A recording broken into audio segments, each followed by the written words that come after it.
Sydney comes in and says, you know, she makes the cops aware that there's an infidelity here. Or y'all had an affair. That's done. She doesn't even know you have a family right now. But according to you, the cops only looked at you. I am flabbergasted at the stupidity that I'm reading.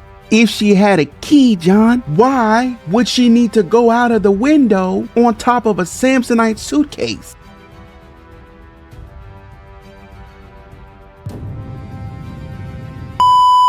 But before we get started, you know, I have to send love to people who are no strangers to the channel. First up, it's going to be Pill Poppin' Polly. Man, what's up, man? What's up? Second person is going to be, I believe, Cat Lover 4700. What's up? What's up? And then third, last but not least, you already know who this is. Main Hypnosis LLC. You got to put the LLC on the back of it. Put some respect on her name, 3294. What's up? Thank you everyone for your donations, for your love, and special shout out to Maine, and special shout out to Polly for being members of the channel. So I have my memberships on now. It's just, you know, to kind of run your numbers up. I'm still new to everything, which reminds me I need to say thank you for everyone who has subbed to the channel. 2,000 is big, so I appreciate you, everybody, for staying engaged and commenting and kind of helping me along in this case. So without further ado, I hope you all enjoy the next video. Okay, we've been going through this Vanity Fair article, and I think this is part 3 of it.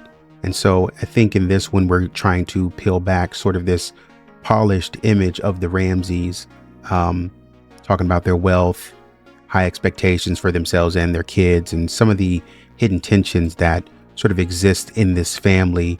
Kind of looking at John's business success a little bit, Patsy and the ambitions for JonBenet, and, you know, trying to live this very lavish lifestyle in the midst of all of this.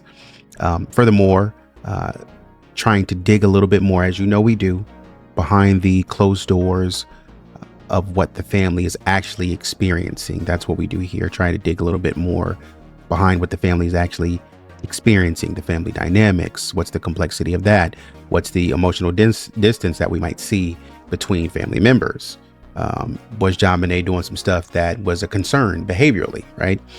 Some of the reports around the Ramsey marriage. We've been hearing some stuff about that. You know, we want to walk on that a little bit lightly, but we'll talk about it a little bit. And some other personal insights and things that were in the public that might raise a few questions. So without further ado, have the article here.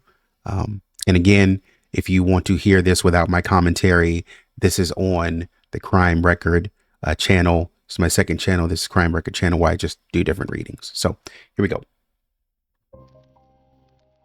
From the magazine, Vanity Fair, October 1997 issue, October 1, 1997.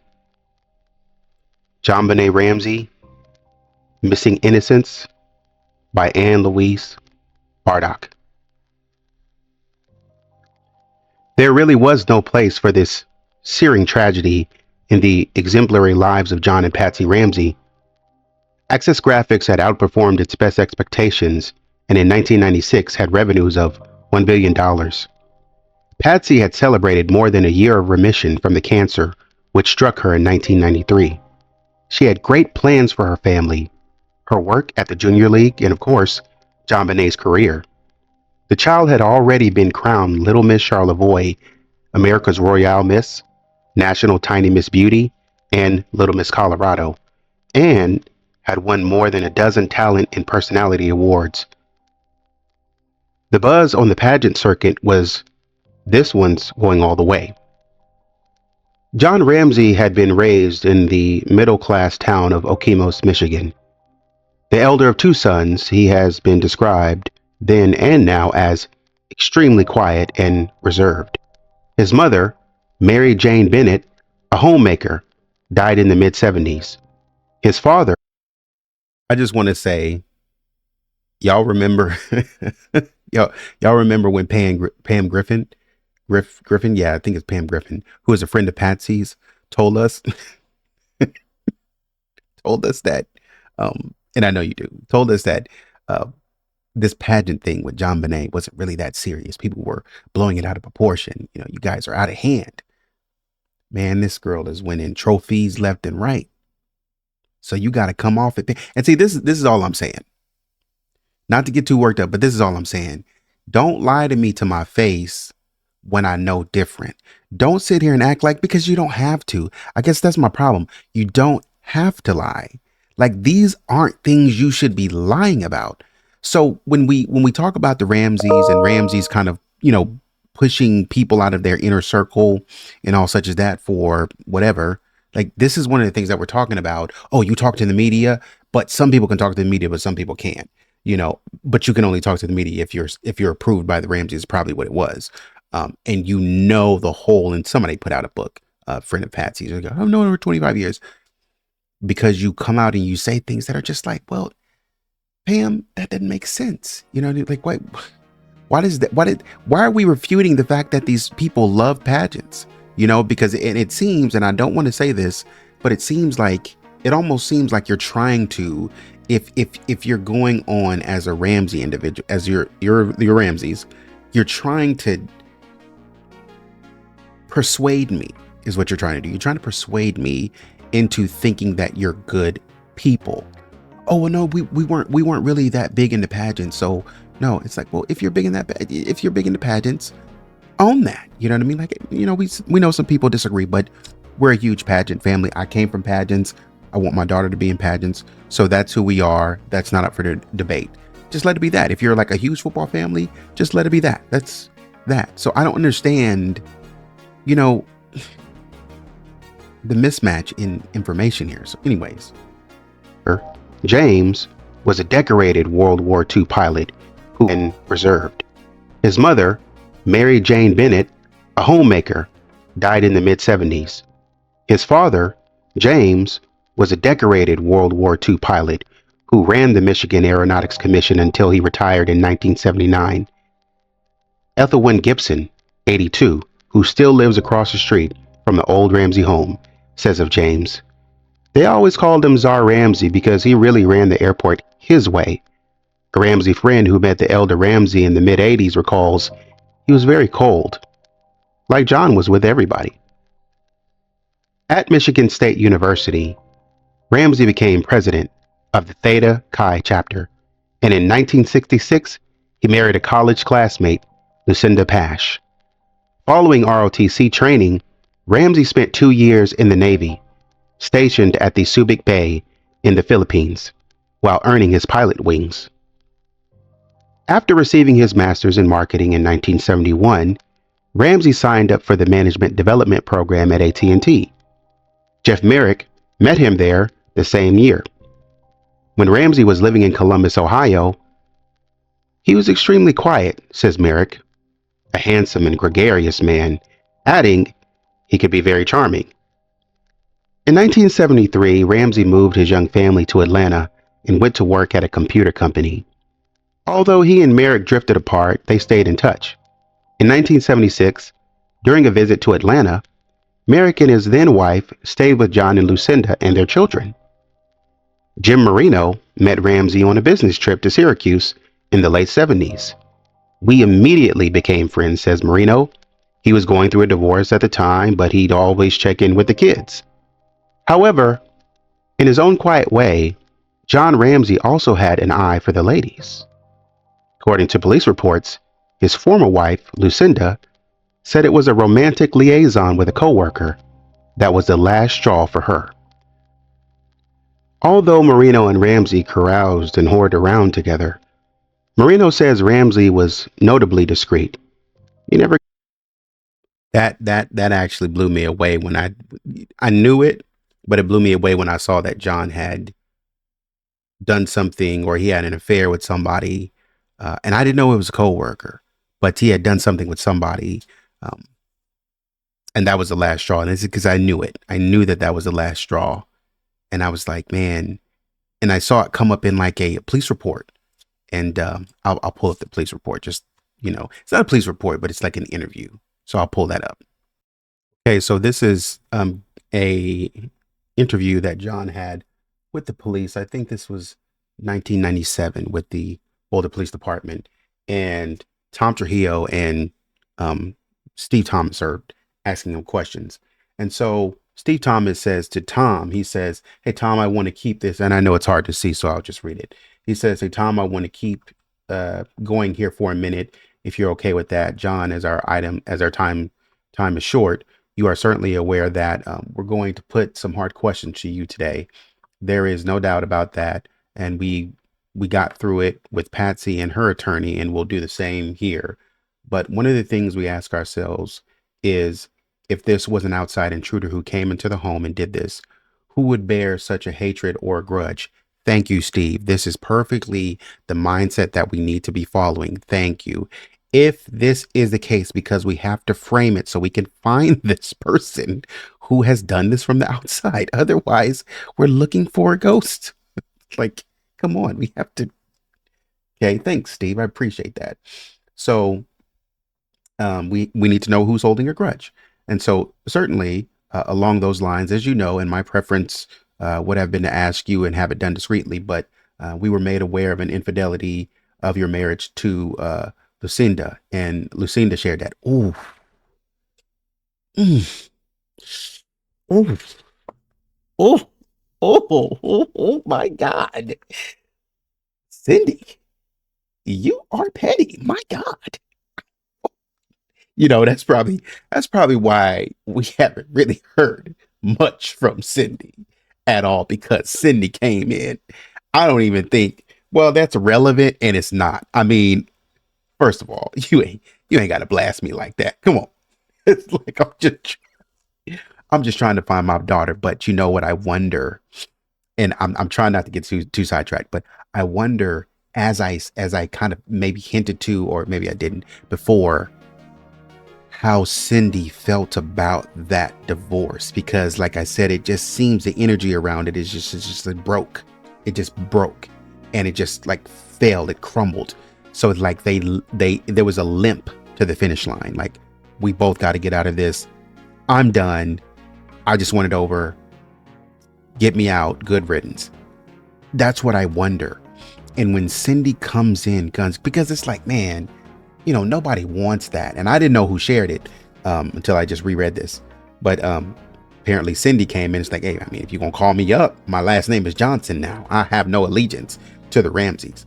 And so, and you had some with your secretary, and then you got this young woman coming in trying to be a mom to my kids, wondering if Cindy kind of felt a way about that. So anyways, so Cindy comes in and says, God, Lee, that's crazy. Cindy comes in and says, she makes the cops aware that there's an infidelity here. You know, Steve, trying to do a solid, says, man, I would have talked about this in private, but your ex-wife had to bring it up. So she shares that, and that has been a person that we have not been able to find. And I can assure you, so just trying to ask you, I can assure you, we asked this as discreetly as we could. As you can ask a question like that to a certain person, is that somebody that you would share with us? Basically, would you share more information on Gloria with us? And John says, yeah, I'll be happy to talk about her. Her name is Gloria Williams. This was in the late 70s, as we know. And I feel like this is confirming the Vanity Fair article. But it was in the late 70s. And I believe, like I said, and for me, for 3 or 4 years, I guess,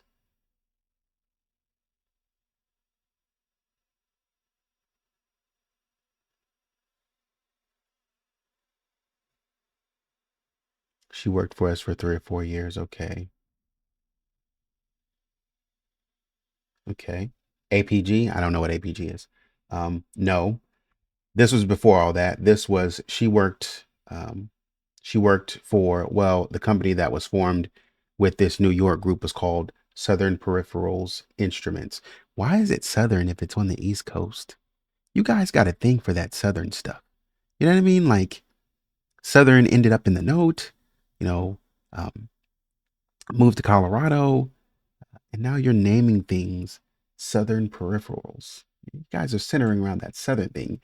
And she were, and I wonder, given that John was from the North, was there, because sometimes when you change coasts or you change locations, you kind of buy into their culture. Like if you move from one place to like LA, if that's your thing, and you're like, oh my God, I'm over here in LA. Sometimes you hear songs of people like, oh, I'm on the I-10, da da da da, and all such as that. And it's just like, anyways, but the representation of that, I guess, is what I'm saying. And so I wonder if John had this thing with representing the South now that he's down in the South, and enjoying the South, and all the Southern delicacies, and as Lynn Wood would say, oh, this is good Southern hospitality or something to that effect. These are good Southern manners, and you're disrespecting us because you're not abiding by these, when talking to different lawyers in the deposition. So I wonder if John had a thing about that. But anyways, says no, this is before all that. She worked with us when we were working with peripherals, Southern Peripherals Instruments, and she worked for that company. We had her as a secretary, and that company, I don't remember exactly when it closed, but it would have been, well, let's see, kind of would have been 79 or 80, because I think it was before Patsy and I got married. So that would have been Pat and in 80. So that would have been 80. Steve says, do you have any idea if she is still in the Atlanta area? John says, I don't know. I've seen her since then. I guess he's saying I haven't seen her, but it's really one of those things you regret in life. I don't care. I really don't. And that's what I'm saying. Like, I don't care. I don't, all this talking, I don't care about that. It's really one of those things you regret in life. John, this is not a therapy session. Give a crap what you regret in life. Just tell me what I want to know. And now here we are again with John running in to some other bullcrap story. I'm just trying to see if there's an intruder. And here you are. Oh, it's because it's like here we are again with you trying to prove yourself to me. You're trying to, and we've seen this in other views, you're trying to spin the narrative, or you're trying to spin how I perceive you by slicking these little things here. We saw that in the police report when Linda Arndt was like, he came up and he just wanted to throw a towel over JonBenet, or a cover over JonBenet, or sweatshirt, whatever it was. He threw a sweatshirt over her. He ran upstairs with her and laid her on the ground, and he began to moan. He ran downstairs and he was looking at the window, and he told Fleet White, yeah, I already know about this.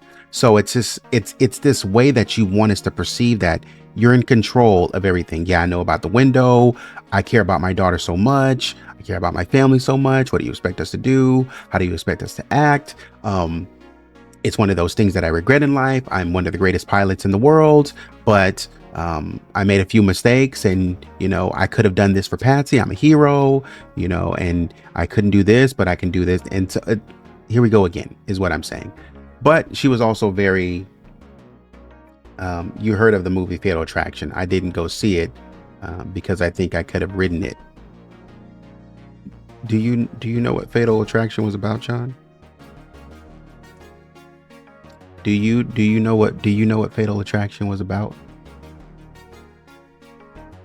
Because I guess I'm struggling with what you're talking about if you haven't seen Fatal Attraction. The movie, maybe you're right, but the movie could have taken a turn. It may not be about what you think it is, or you may not align with the movie the way you think you align with the movie. Fatal Attraction is crazy, because here we go placing the blame on this young lady. I'm not going to touch that, but I guess what I will say is, I don't like when the other person is not there to defend themselves, I guess is what I will say. I don't like that you're now, and of course, what can he do? He's just talking. Can you please speak? I would like you to speak about this young lady in a way. Now, if it's true, then sure. But can you speak about this young lady in a way that you're not trying to disparage her as a character. And it almost feels like you jumping into this disparaging her as a character is kind of saying, go look at her. You know what I mean? Like, you shouldn't, because she might not be a threat. Like, I've not seen her in a long time. Okay, well, if you've not seen her in a long time, then the lady may have had an affair with you, and then that's the end of the case. That's it. You know, we don't need to go look at her anymore. Y'all had an affair. That's done. She doesn't even know you have a family right now. That's that. We don't need to talk about that anymore. However, if this girl continued, because you said fatal attraction, if this woman continued to stalk you, then that's where we need to come in and have a conversation. But if she didn't, then leave it alone. Don't try to manipulate me and trick me into like, oh, well, you should go check her out too. Why should we? And that's what I'm saying. When we go back to the police have looked at thousands of tips. They've gone across international lines twice. They've gone into 17 and 19 states. They've checked on, they have thousands of pieces of evidence, done DNA for all of this, collected all this evidence. Like, that's when we go to, like, stop putting people on the list and it's like, oh man, you're not checking people out. We're giving you people, you're not checking them out. This is what we're talking. This is the landscape or the situation in which the police were operating in. So when people are like, oh, the cops, they didn't do their job, blah, blah, blah, blah, blah. I understand you. I hear you. But this is what they had to deal with. This is what I'm talking about. Like, you're giving me people that have nothing to do with nothing. I haven't seen this lady in years. There's nothing to suggest that this lady is interested in me or my family. After Cindy, she probably picked, because it's like, you're saying that there was a fatal attraction. This lady wouldn't have left you alone. All the movies I've seen about fatal attraction, somebody had to die. So it can't be too fatal if this lady is gone. What you're telling me is that maybe she had something against Cindy and she just wanted to see you done with Cindy. Maybe Cindy gave her a dirty look in the elevator or something like that. And she was like, you know what? Just for that. Maybe that's the case. Because all of a sudden, you weren't able to get rid of her when you were with Cindy. Come on, let's talk about it. You weren't able to get rid of her with Cindy. But all of a sudden, when you and Cindy are done, that whole life is left in the past. And within a year, within 17 months, 2 years, 17 months of that divorce, you are married again with a new family, feeling good, looking good. Where is fatal attraction now? She left with being fired. She went quietly into the night. When you fired her and dropped the business, she was like, all of a sudden, I'm no longer interested. How? You got her off of you that quick? Maybe we should go look for her. What's going on with this young lady? Because that's wild that you're calling it a fatal attraction. She's not here to give her side of the story, so we have to take your word for it to say that she was actually some kind of. And I'm dragging fatal attraction. I'm dragging it a little bit. You know what I mean? Maybe he's just saying that just in terms of, you know, this woman. I couldn't get this woman off of me. She was doing weird things. She wouldn't leave me alone. She thought we were going to be together, and I thought it was going to turn into something more serious than it actually did. I understand he could be saying that. So I'm just kind of dragging it a little bit. But the fact that you're trying to use, you got to watch the terminology you use. But it's like you're trying, because it's like you're trying to paint her in a negative light instead of saying, well, you know, we did have a little something and whatnot. We did have, and you know, something that I regret doing. And that's all I can say about that. Do I think that she's involved in this thing with my daughter? I don't think so. I wouldn't think so. I haven't seen her in years. She's never popped up. I've never seen her in a store. I've never ran into her since then. That's been, 10, 12 years ago. And I'm just throwing a number out there. I haven't seen her since 5 years ago. And she seems to be, maybe she's out. I hope she's out there okay, but that's it. I would expect is for a person that you haven't seen, that's the case. For somebody that you did not leave on bad terms, that's the case. But you pop up with, oh, it's fatal attraction. She wouldn't leave me alone. And then we fired her and everything just went back to normal. Okay, John. So should we consider her as a suspect or not? Oh, yeah, absolutely. Her name is this. Go check up on her. Maybe she did it. Maybe she didn't. Well, if she didn't do it, as Marino is saying, if I didn't do it, why are you going to put me on the list? You don't think that's kind of weird to just put random people on the list and be like, go check them out? Do we have any reason to check them out. Anyways, it's really one of those things I regret in life, blah, blah, blah. You heard of the movie Fatal Attraction. I didn't go see it because I could have written it. Steve Thomas says, well, with that said, John, thank you. Anyways, is she somebody that bears further inquiry in this case? That's a good question, Steve. I said all that to say, how you doing all this talking about stuff I didn't ask you about? Do we need to look at her?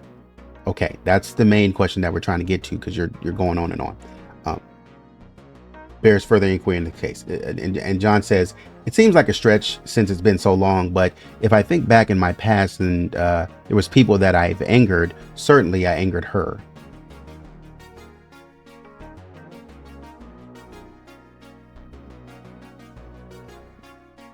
Okay. Steve says, if we continue to have some sort of working relationship, is this something that certainly through our attorney, you might assist us with? Through your attorney, our attorney, you might have, okay, maybe the DA, he's talking about the DA.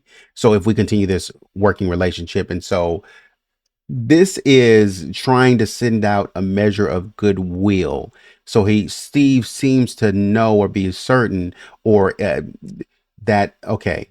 that there's some problems between them and the family. If we continue this working relationship, is that there might be some problems. So he's trying to, going back to the line of, I don't want to bring this up, I want to be discreet, but we have to ask this.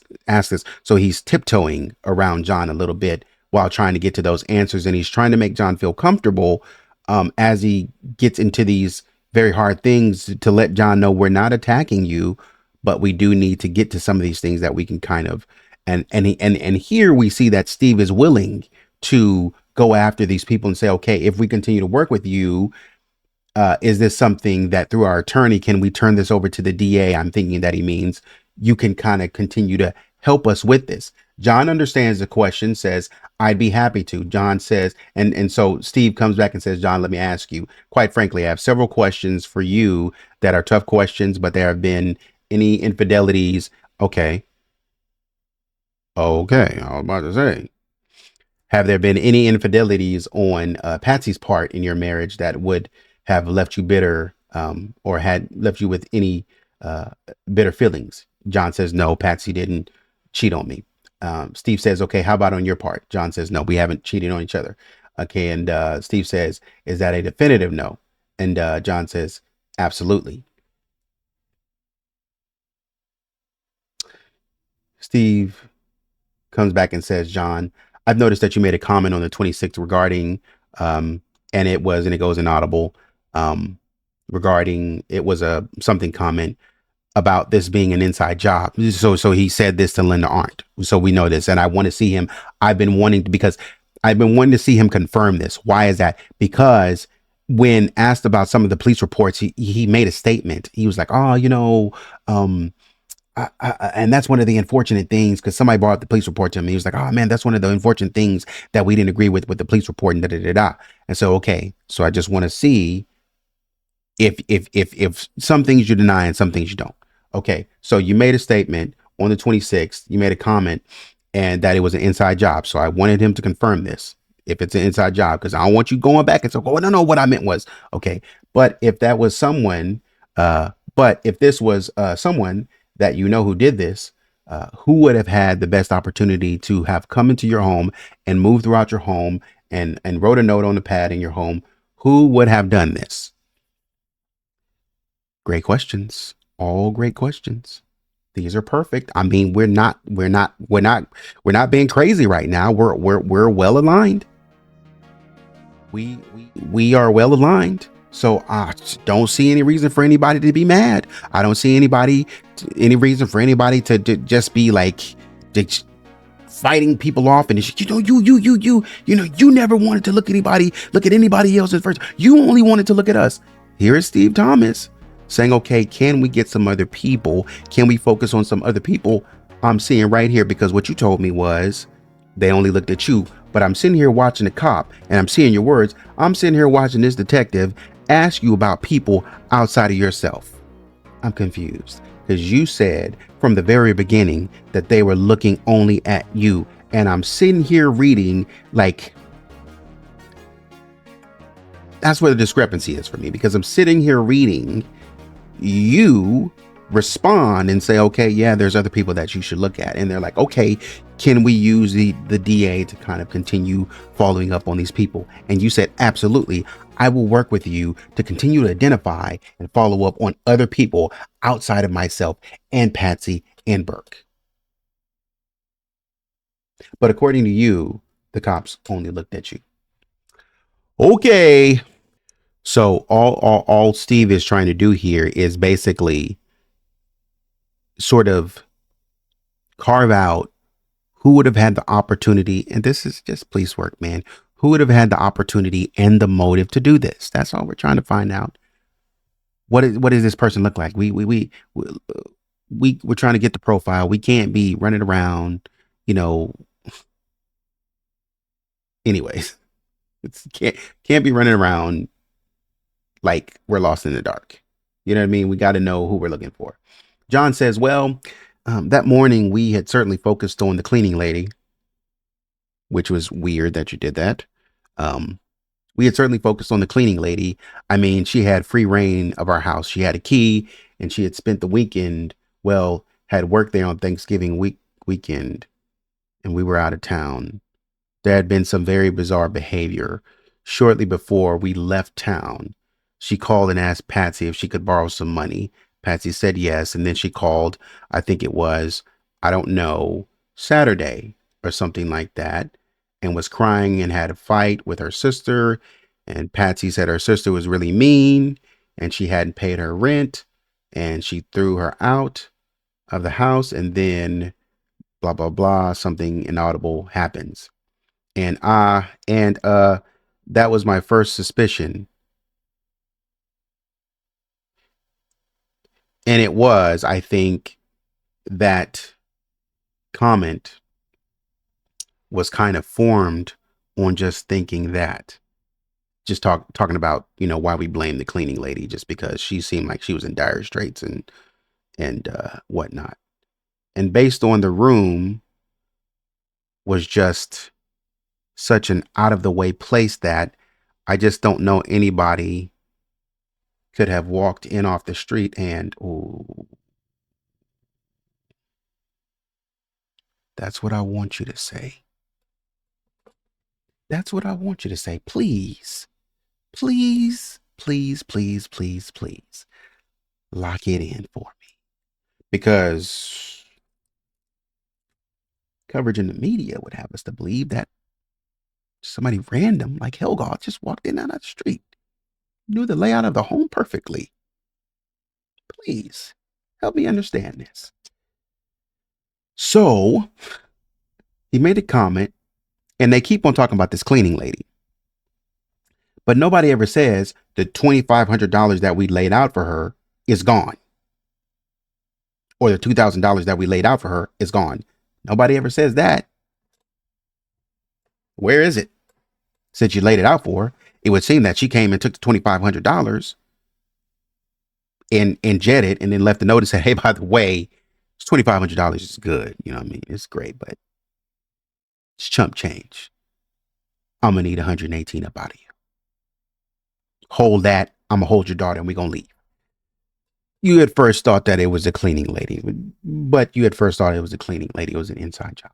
Okay, we got that. But I also want to look to see if there's going to be a revision of the story and the theory now that you have found your daughter in the house.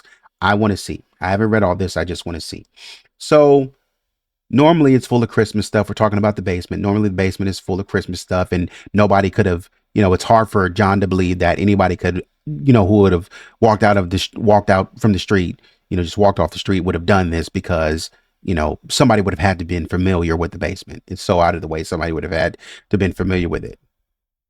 Like, that's what we've been telling you. So anyways, I mean, it's just packed and you couldn't get in. Yeah, you could, because we store all of our Christmas stuff. You know, it's I mean, based on what I understand, there was a practice, not an Practice note. There was a practice note and all of that. Somebody obviously spent some time down there.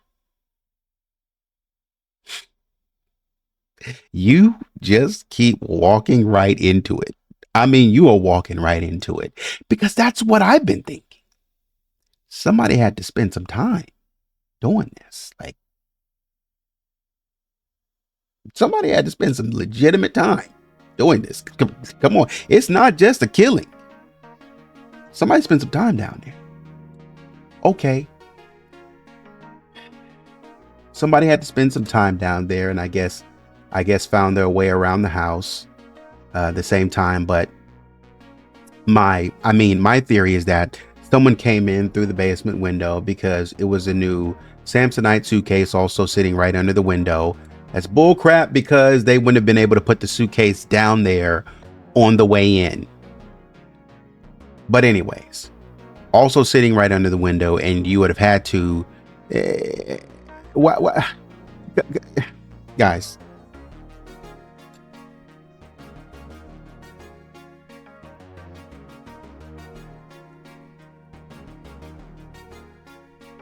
she had free reign in our house and she had a key.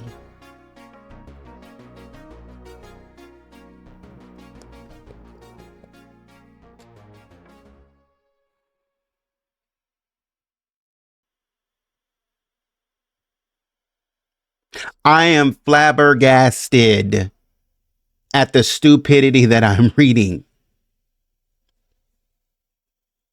If she had a key, John, why would she need to go out of the window on top of a Samsonite suitcase?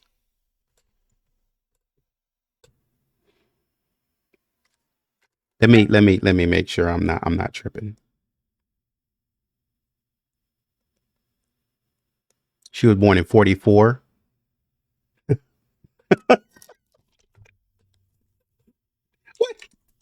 Wait. There's no way. No. Hold on. I gotta get my legs under me. John was born in 1943. John was born in 43. 1996 minus 1943. Oh, this is good. Oh, this is good. Hold on. Okay. She was born in 44, so 96 minus 1944. Nah, there's no way. There's no way. Mervin. Okay, 1996. I think Mervin was born in 42. There is no way. You got to be kidding me. Okay. This is the lady. You have got to be kidding. Come on. You have got to be kidding. Bruh. This is the lady. At 53 years old. She's 53 in 96. In 96, she's 53 in 96. This.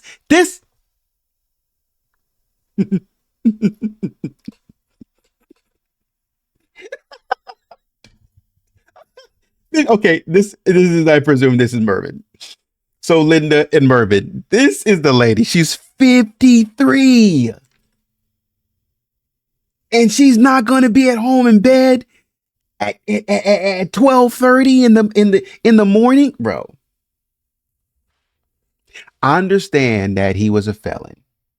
I get all that. He could do whatever, blah blah blah blah blah. But is this woman 50 at 53 years old? Is this woman going through is she entering a house with a key? Think about what you said to me. Is she entering the house is that woman entering the house with a key and then leaving? No. I have to.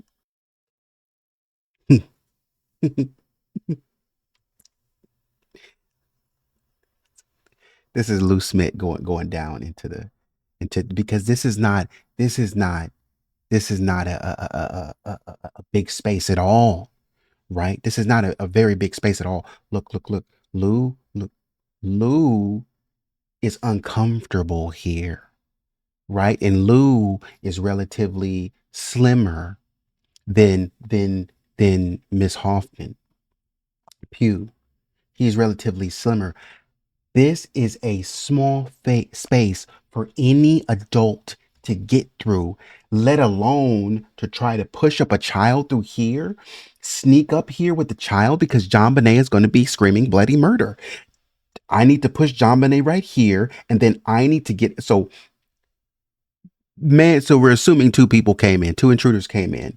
If man number one and comes through here and says, okay, I'm gonna get out on the other side, I'm going to lift her up through here. You pull her out. Man number one has to be standing somewhere around here holding this up, holding this little vent up in order to pull JonBenet through. JonBenet has to be knocked out in some way, or she has to be heavily restrained.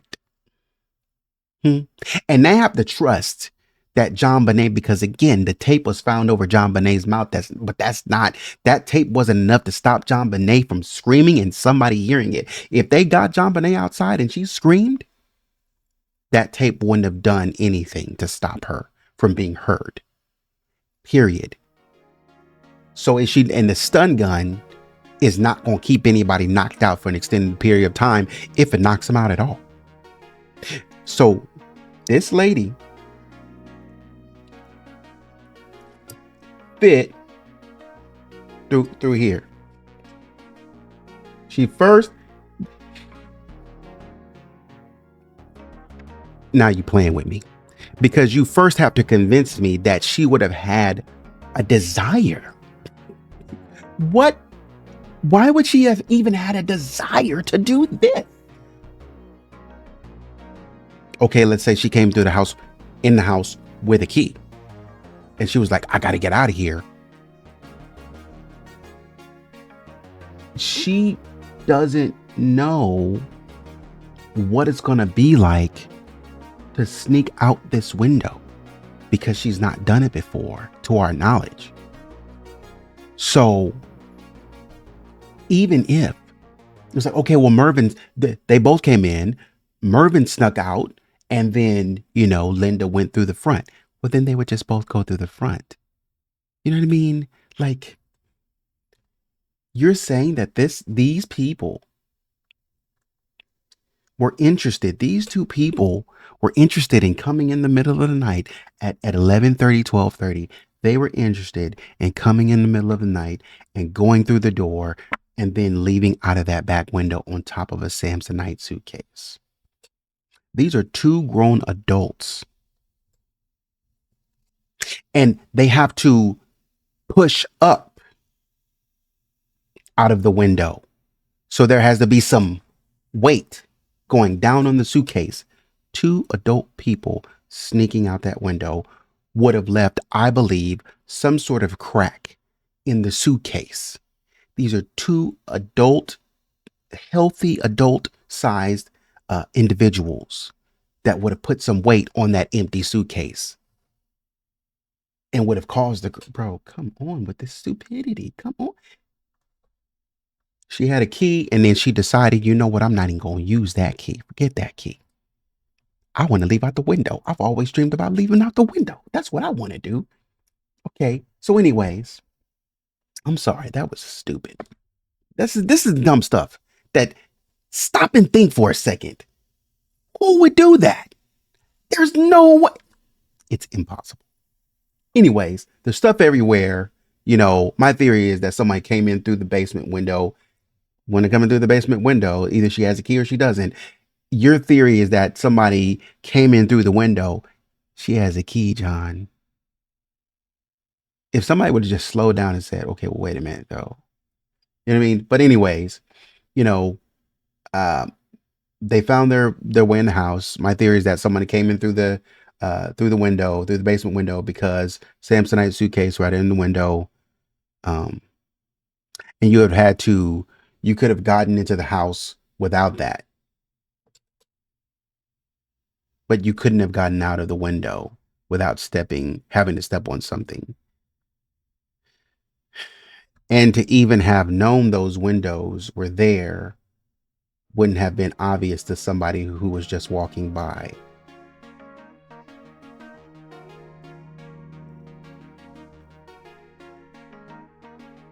John, you are walking me right into it. I'm sorry. You're walking me right into it. And I mean that. Like, that's what we've been saying. But people are like, you don't know anything about these blah, blah, blah. These people are nice people. There's so much of the blah, blah, blah. This is John. This is John. John is saying this. John is saying that there's no way anybody off the street would have just walked out. Okay, cool. And John said it was an inside job. I'm not saying this. This is in the police report. You're mad at me and everybody else that's saying this stuff, but it's just like, this is John saying this. Okay. Okay. Somebody was practicing, whatever. It would have been hard for somebody walking off the street. They would have had to step on something to get out. It wouldn't have been obvious to the person passing by. But so Steve says, let me interject you because John is, let me interject because John is, he's going on that rampage again. Let me interject. So Steve says, okay, you're talking about the window in the back was not obvious. It wouldn't have been obvious to people coming by that window in the back. John says, yeah, no, I mean, yeah, it's not obvious, but that is to me because that is the way to get into the house. And we know that the grate could be pulled off and the windows were not painted shut. And, it's just, I guess that's why we never gave it much thought about it.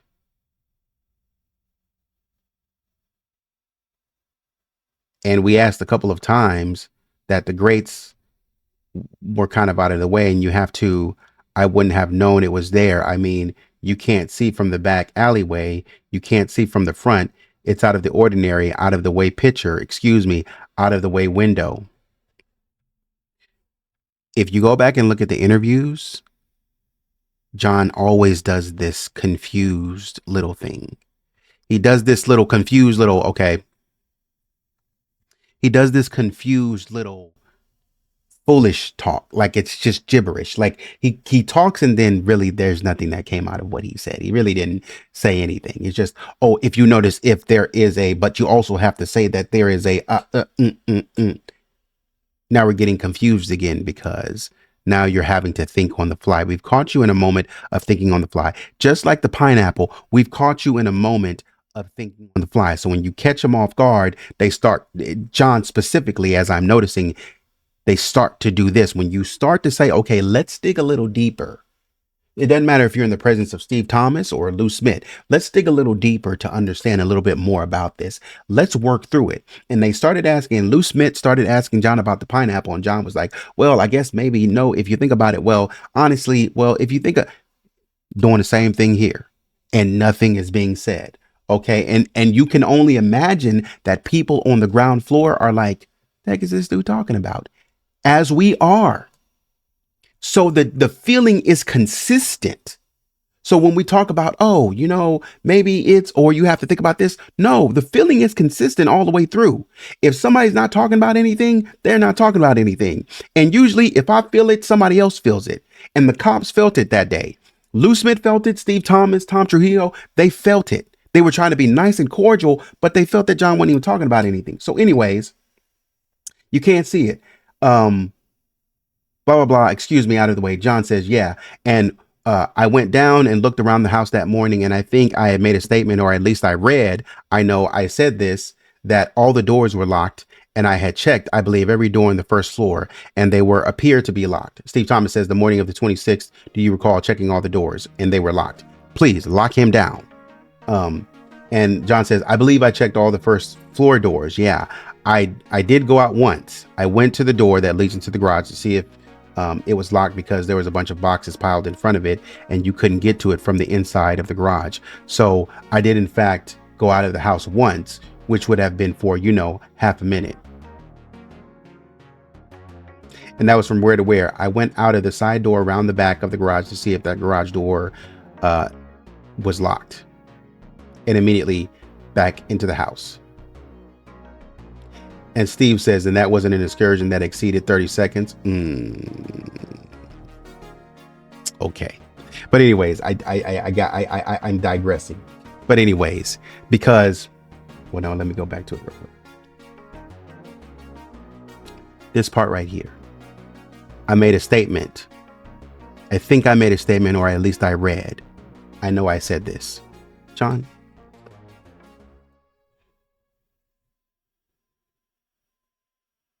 Did you make the statement or not? Like, I think I read that I made a statement. That's like you saying, oh, I think I read somewhere that I said something about this.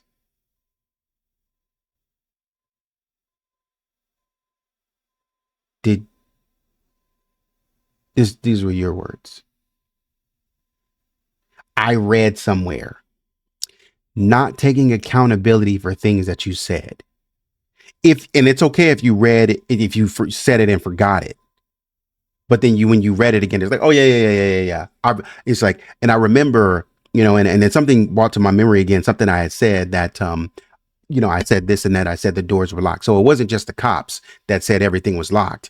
It was you who said everything was locked in the house. And then the police came back and confirmed, yeah, everything is locked down. I don't see any entry or exit issues. I don't see any. That would be the windows included. I don't see any entry and exit points that have been compromised or breached. I know you went outside, but you came back in and that was less than 30 seconds. I just went around the back, checked real quick. And that means, and Steve was like, I like when Steve asked, like, and that didn't exceed 30 seconds. It's like, nah, man. At max, that was like half a minute and that didn't exceed 30 seconds. Oh, nah. So that means that you just ran outside. You ran, like you jogged out there. So, okay. Because you can waste a minute. Anyways, back to our regularly scheduled program. You got much out of him, says Marino. You wondered what he was all about. Although Ramsey walked away from his first wife with a little more than his clothes in a car, he slowly began to prosper as he worked his way through a series of computer companies. His success, says Marino, was part of his appeal to women. He had money. He drove a Porsche. He dressed nice. But he was shy. However, you could say that whatever he went after, he usually got. In 1978, Marino, after being injured in a motorcycle accident, was confined to a wheelchair for almost a year. John came and visited me, and he gave me a job, says Marino. Saved my life. Although the two went to work for different companies in 1980, they remained close friends. In 1979, Ramsey caught a glimpse of a beautiful 22-year-old brunette in Atlanta and pursued her. 2 years earlier, while a journalism major at West Virginia University, Patricia Ann Paul had been crowned Miss West Virginia and had won a talent award for a dramatic reading at the Miss America pageant. Marino, who often double dated with Patsy and Ramsey, said his friend was deeply smitten with her. She was his Jackie Kennedy. In 1980, they were married in Atlanta's Peachtree Presbyterian Church. At 37, Ramsey was 14 years older than Patsy. The couple settled into a modest Cape Cod house in Dunwoody section of Atlanta. Ramsey ran his own company, MicroSouth, from the house. Patsy worked alongside him. After a series of business reversals, Patsy asked her father, Don Paul, a retired Union Carbide engineer, to help her husband's struggling company. Word is, says Merrick, John was going broke and Don bailed him out financially. Although Don and Nidra Paul were able to raise their 3 daughters, Patsy, Patricia, Pam, Pamela, and Polly, Paulette, in the middle-class town of Parkersburg, West Virginia, both had endured hard-scrabble childhoods. Rescued by the GI Bill, Don had obtained a college degree which led to a career at Union Carbide. Nidra saw Don as this great white knight, says Marino. In contrast to her laconic husband, the wiry Nidra was driven and relentless, determined to see that her daughters enjoyed more of the good things in life than she had. Nature's vehicle for launching them into prosperity was beauty pageants. I did my first pageant when I was a junior in high school, Pam Paul told me. I won Miss Teen of America in 1976.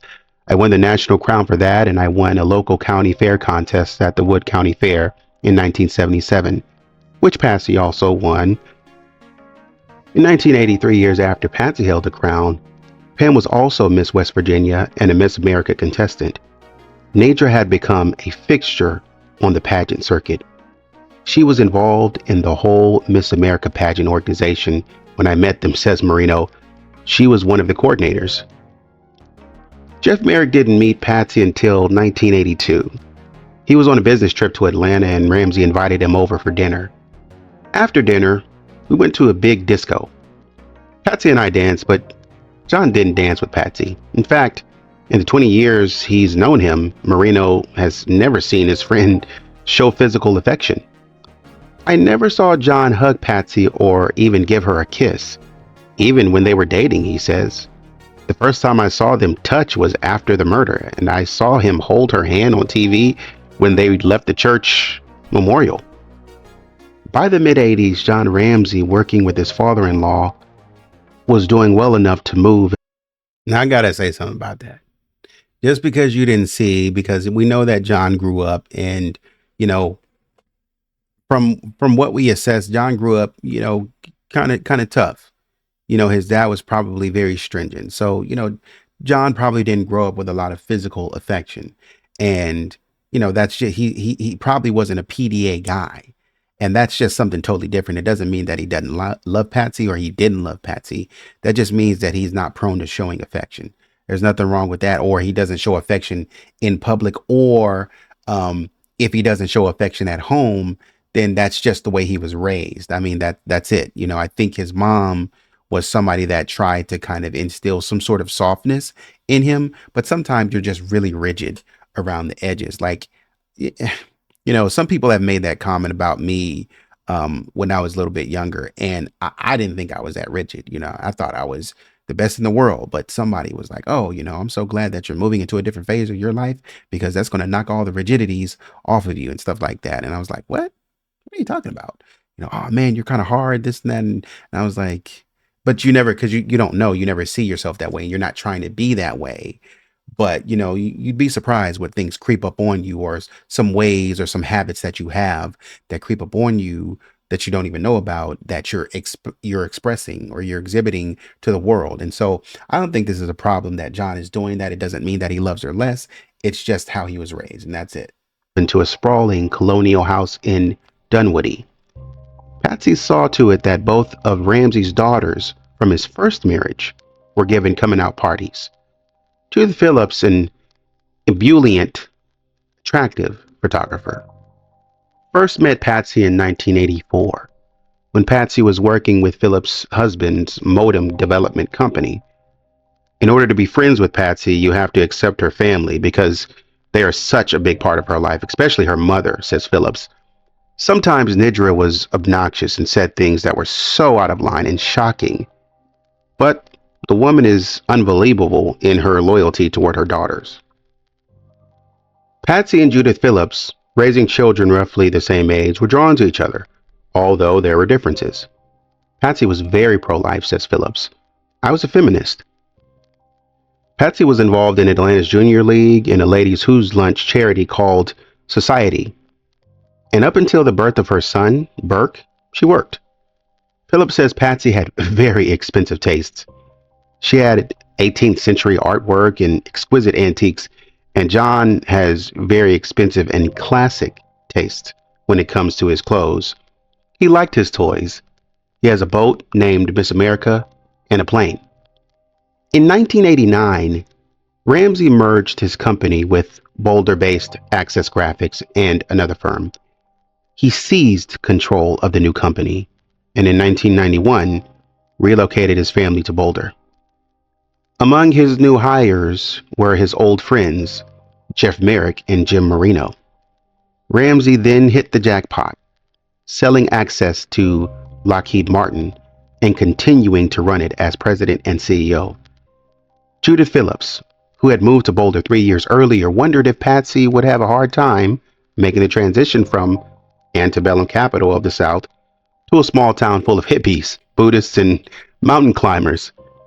However, Patsy, now the mother of the 4-year-old mountain climbers, you probably need some hiking boots. I might say, probably need some hiking boots. You might choose a famous brand for some hiking boots.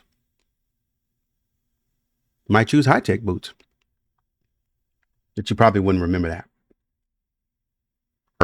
And newborn JonBenet assured her that she was ready to have a different life.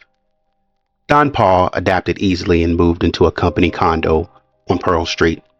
Nadra Paul, however, made no bones about her feelings concerning Boulder, referring to it as that hellhole.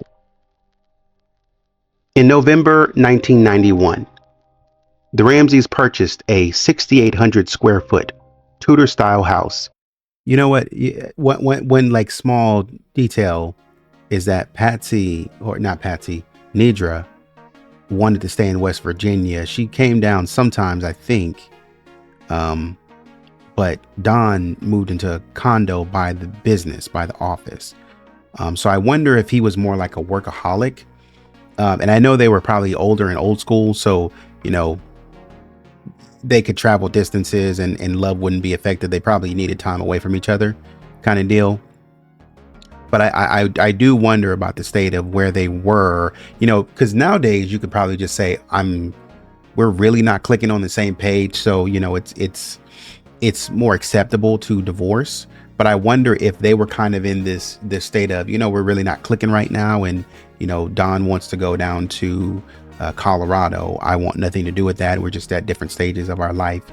So I wonder if that had anything to it, and it could be something, could be nothing. But when I hear that, I do wonder about them deciding to kind of, what I'm hearing is that Don was absolutely ready to go to Colorado in the sense of, hey, we're going. But Nadra was like, I'm not going down there.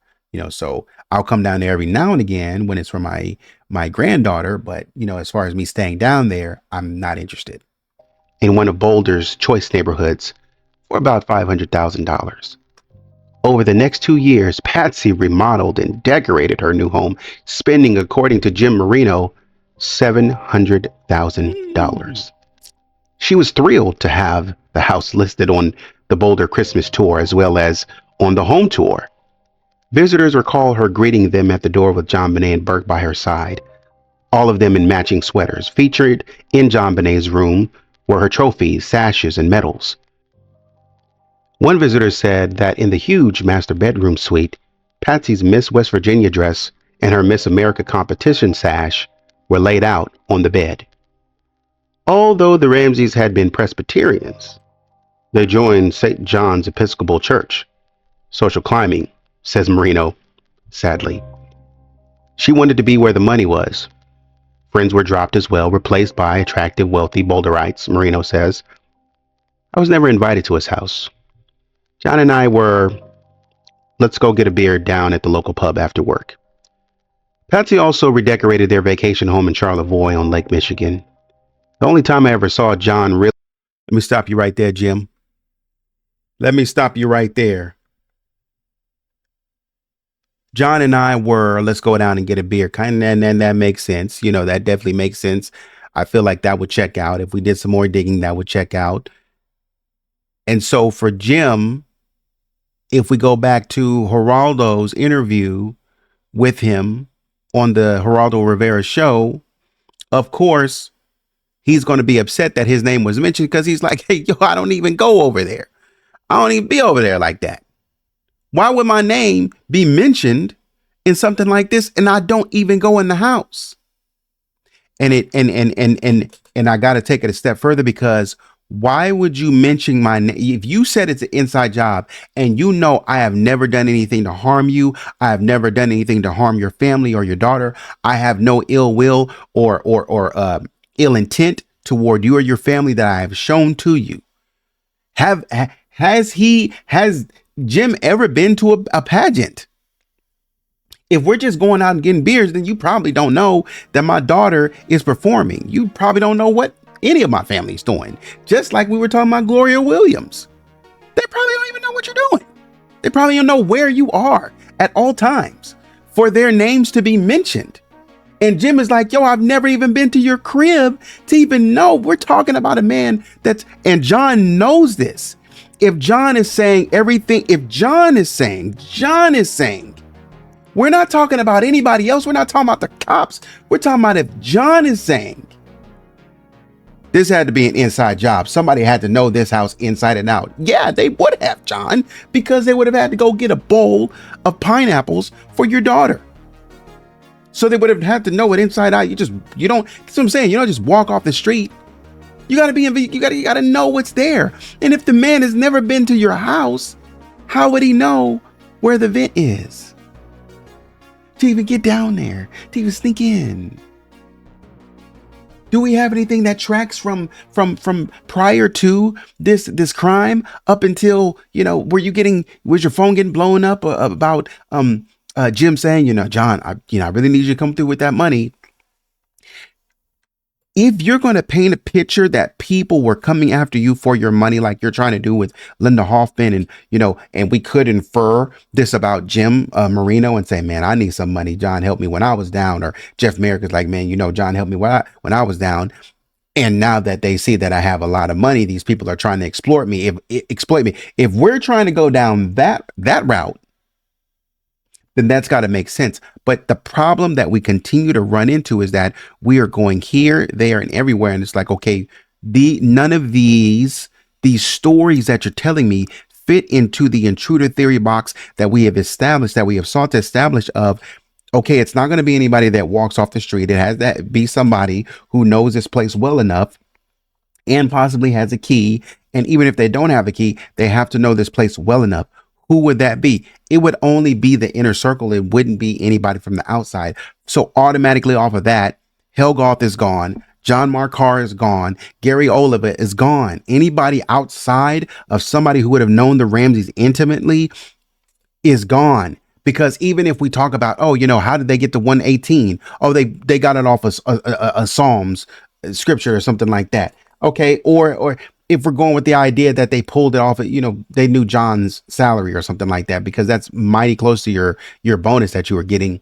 And you say, oh, it was late. They would have been able to see that because it was laying all over the house. Okay. If it was laying all over the house and Patsy's telling us that she didn't know about it, then Patsy would have known about that if it was laying all over the house that bad. And Burke would have seen it. JonBenet would have seen it. Everybody would have known about it if it was just laying on the counter. And since you're telling us stuff that we did not ask you for, John, like, what did he say in the letter? It was not the letter. It's the interview. I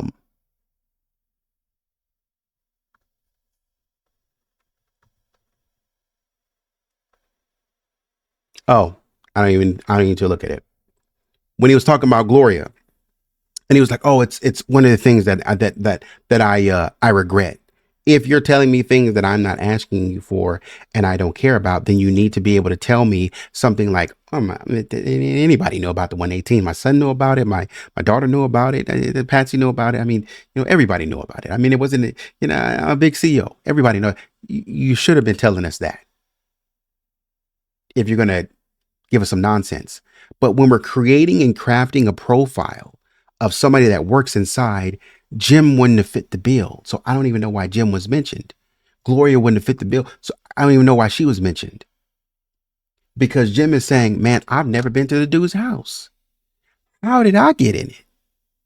I don't even know. I wouldn't even know where to pick up a key. How would I have known that? That's what I'm saying. Like, if we're going to talk about how the police did a bad job, then let's be honest about how terrible of a job that John did recommending people to the police. Even though the police went along with it, let's be clear about what an awful job John and Patsy did of recommending people to the police, because Linda Hoffman Pugh should have never been mentioned. That lady is not sneaking in and out of any windows at 54 years old. Let's be clear about that. Helgoth, Carr, And Oliver shouldn't have been mentioned. Gloria Williams should not have been mentioned. Jeff Merrick should not have been mentioned. And Jim Marino should not have been mentioned. That's all right. That's like 6 or 7 people that we take off the list of 160 people that you mentioned that had nothing to do with this. And this is what I'm saying. You can't keep on giving me a list full of like just this full list. I mean, I know you can think of people, but you can think of a homeless man on the street. But you can't keep on. If you want to, you can go get a list of every child offender in the city, which is what you tried to do. You can't just keep adding names to the list and be like, did you check this person? Did you check this person? No, because I'm not going over there for what? That has nothing to do with anything. That's what I'm saying. Like all this, it's easy to get wrapped up in things that are outside of what the facts are. If you just get wrapped up in it's going to be any theory that comes to mind. It's going to be any of the, oh, well, there was a child ring, a child abuse ring in Colorado. Yeah, but and that's people have attested to that. But what does that have to do with this? Oh, well, it could have been JonBenet. True. But what does that have to do? Do we find evidence of that? Do we find evidence of any of those people here? I will concede. I will give you that. I will say, okay, we need to check every child abuser in the city, which I think they did. When I asked them, where were you? Where did that? So they did that. Okay, good one, John. I don't even think that was John's idea. Good one. But when you start mentioning people, it's like, well, I had a friend, I had a secretary at work, and she moved to Atlanta, and we had to fire her. We had to send Jane Stobie to fire her in Atlanta. So she may be mad at us. Was she in town? Did you know that she was in town? Did Jane ever communicate to you that you had some people on your trail? Did you have some sort of,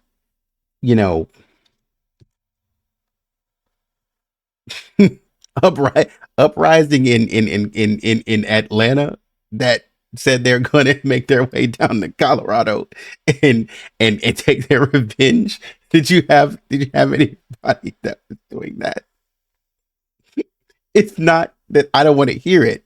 We're not going down that path. We're not, oh, but you got to check out everything. I think you misunderstand the job of the police. I think that's what's happening here. You're misunderstanding what the police are actually here to do. They're not here for you to tell them what to do or for you to tell them how to run an investigation. That's not what the cops are here for. The cops are here to legitimately run an investigation. Yes, they need your help. Yes, they need your input, but they're not here for you to just come up with names and be like, you should check out these people. And they're gonna say, well, here's the facts. Is there a need for us to chase them down? Because that's resources. We don't want to be chasing down useless leads. But that's what John wants them to do. Chase down these meaningless leads. So that's where the discrepancy is coming in. And then obviously, as this article is saying, because of that, because at some point in time, we're going to start seeing the cops push away and saying, we are not chasing down every single lead that you give us because there's distrust. I'm starting to distrust the people that you're giving me. They may not express that to you. They may not say that to you, but they're starting to distrust the people that you give to me because now I think you're lying. Now I think you're just sending me in the wind because none of these people are even remotely close to who we're looking for. And the cops might be like, as they walk up to somebody that's supposedly a suspect. I don't see it, but we'll check them out. And enough times of doing that, they start to stop and be like, everybody that you recommend to me is like nowhere near. Every alibi we check is like nowhere near. So the stuff that you're giving me is bullcrap. The places that you're telling me to check is bullcrap. So eventually what the cops are going to start doing is they're going to start to feel like you're sending them nonsense, right? You're expressing to me foolishness that has nothing to do with anything. So, okay, I'm not going to do that. And number two, like none of these people check out all their alibis, check out, I feel like you're sending me on a wild goose chase. So I'm just going to quit listening to you. I might listen and hear you and you come to the station. I might write it down on a note in front of you. But as far as it goes in terms of actually doing that, I'm not going to do it. And I'm not going to do it for good reason because you keep on telling me nonsense. That's why. That's where I want to understand. I wanted to understand more about the breakup because this article is talking about, this huge dissension came between the DA and the police and everybody around and stuff like that. And it seemed like Boulder PD was just like, these jerks who just wanted nobody in their business, and they were hoarding all the information and like, no, you get away, stop touching my stuff.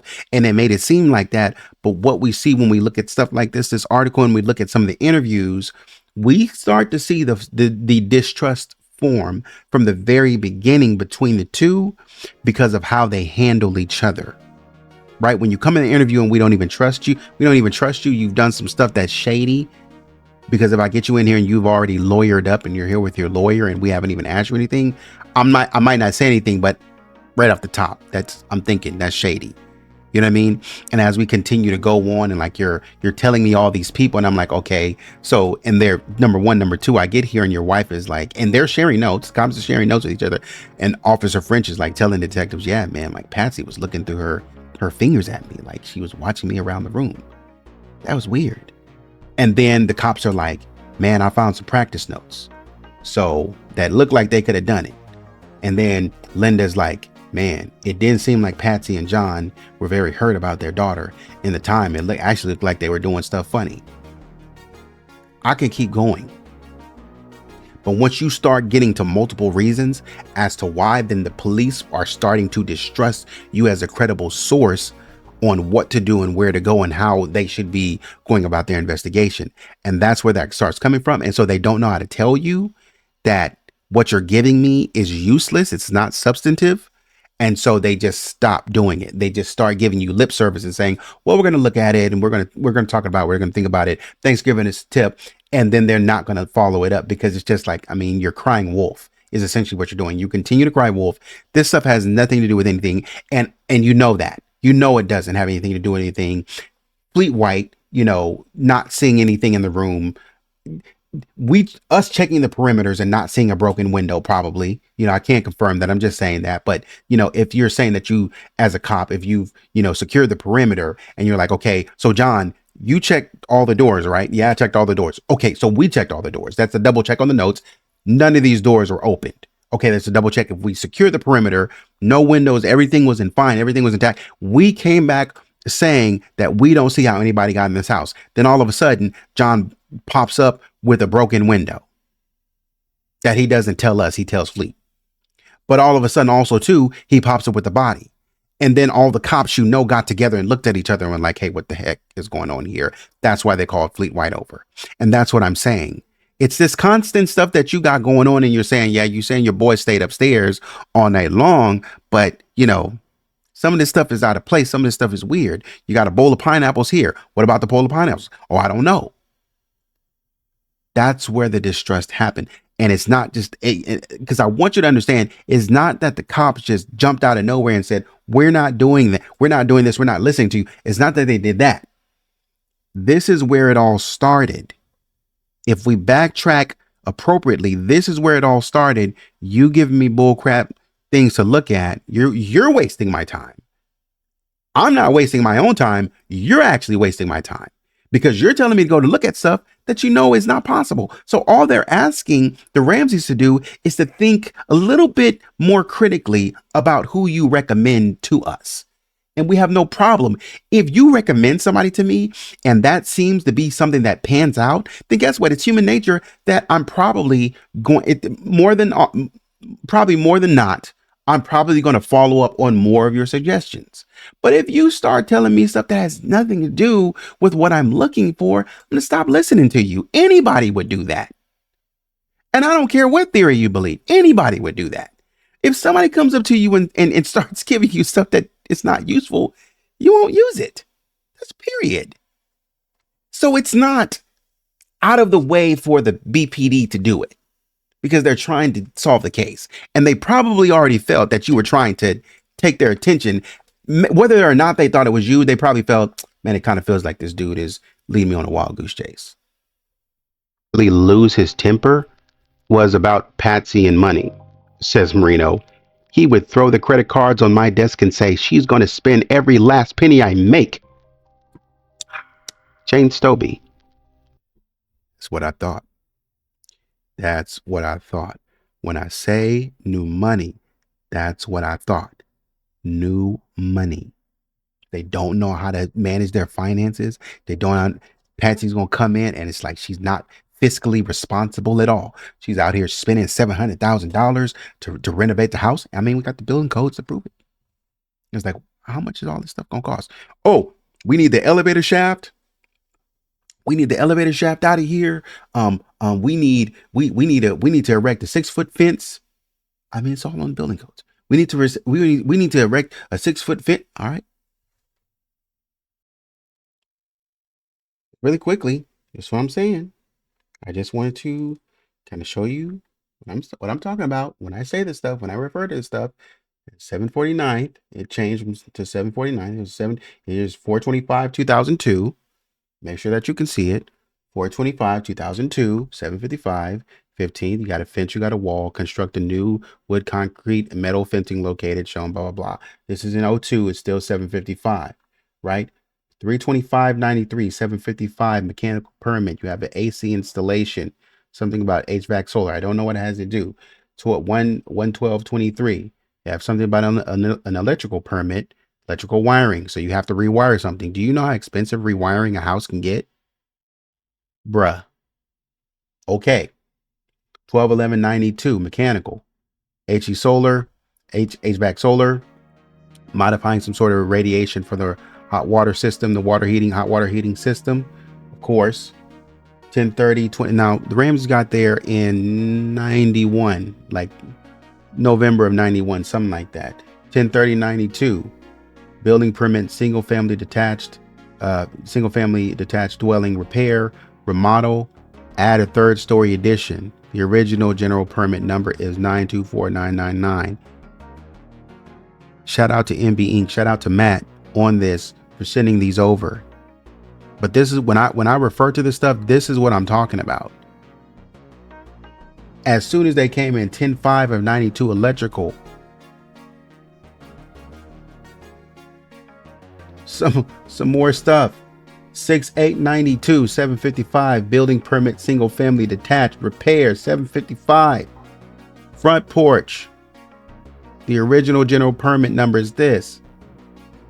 6.892 in the same day. A fence and a wall permit. Fence. Erect a 6-foot iron and wood fence. And then back. Oh, there goes some remodeling.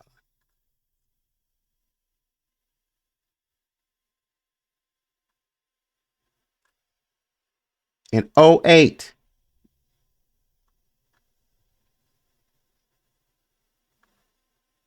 No, here it goes. That's what I thought.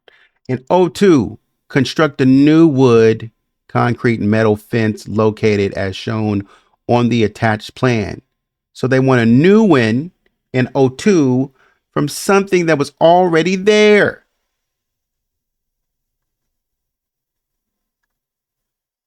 As I said, and this is an '08, yeah. So we were here, erect the 6-foot iron and wood fence. 3692, 755, building permit, remodel the kitchen. To 1992, remodel plumbing. 92 again, plumbing, 1 washer box. 12/11/91, this is like the next year. Electrical wiring in the walls. 11/22, this is when they got there. You got your original permit, stuff like that. But I went, so yeah, 11/22, this is when they got there. But I wanted to go back to something really quickly to get you thinking about this because I am wondering about this. Remodel, add a 3rd story addition on 10/30 of 92. So basically, what I want you to think about is the fact that for a while, this 3rd story, I don't think was up there. Add the 3rd story addition. The way I read that is there was no 3rd story at 10/30 of 92. At least there was no 3rd story is I guess what I'm saying. So if that's the case, then everybody was down on the second floor. And so there would have been, and there would have been reports. I'm not sure how verifiable they are. You know what I mean? That, Patsy was packing in John Andrews' room. Is that because for a little while, maybe that was Patsy in John's room? So she was familiar with that room. And so when they moved up, I don't think, John Andrew would have needed a room to come back, because I think if you look at the map,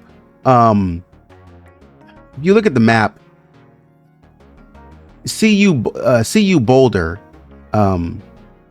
or University of Colorado Boulder, is not that far away, and they're very well aware of University of Colorado Boulder, because Burke, in the funeral pictures when they were walking out of JonBenet's funeral, Burke had on a University of Colorado Boulder jacket. You could see the buffalo on it. But anyways, they're not that far from when I was looking on Google Maps. They're not that far from the campus. I mean, I'd say 5-10 minutes within the campus from how close it looked. And so what that means is that, it could be the case that, on break or something like that, on winter break or something like that, John Andrew would have wanted to come and stay. And so we have a third story, but Melinda is with, her husband, or her, partner at the time.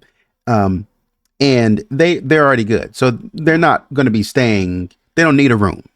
And so John Andrew probably doesn't have a room at that point, and maybe he does, or whatever. Maybe just sleeps on the couch whenever he comes over. I'm not sure. I don't know what he does.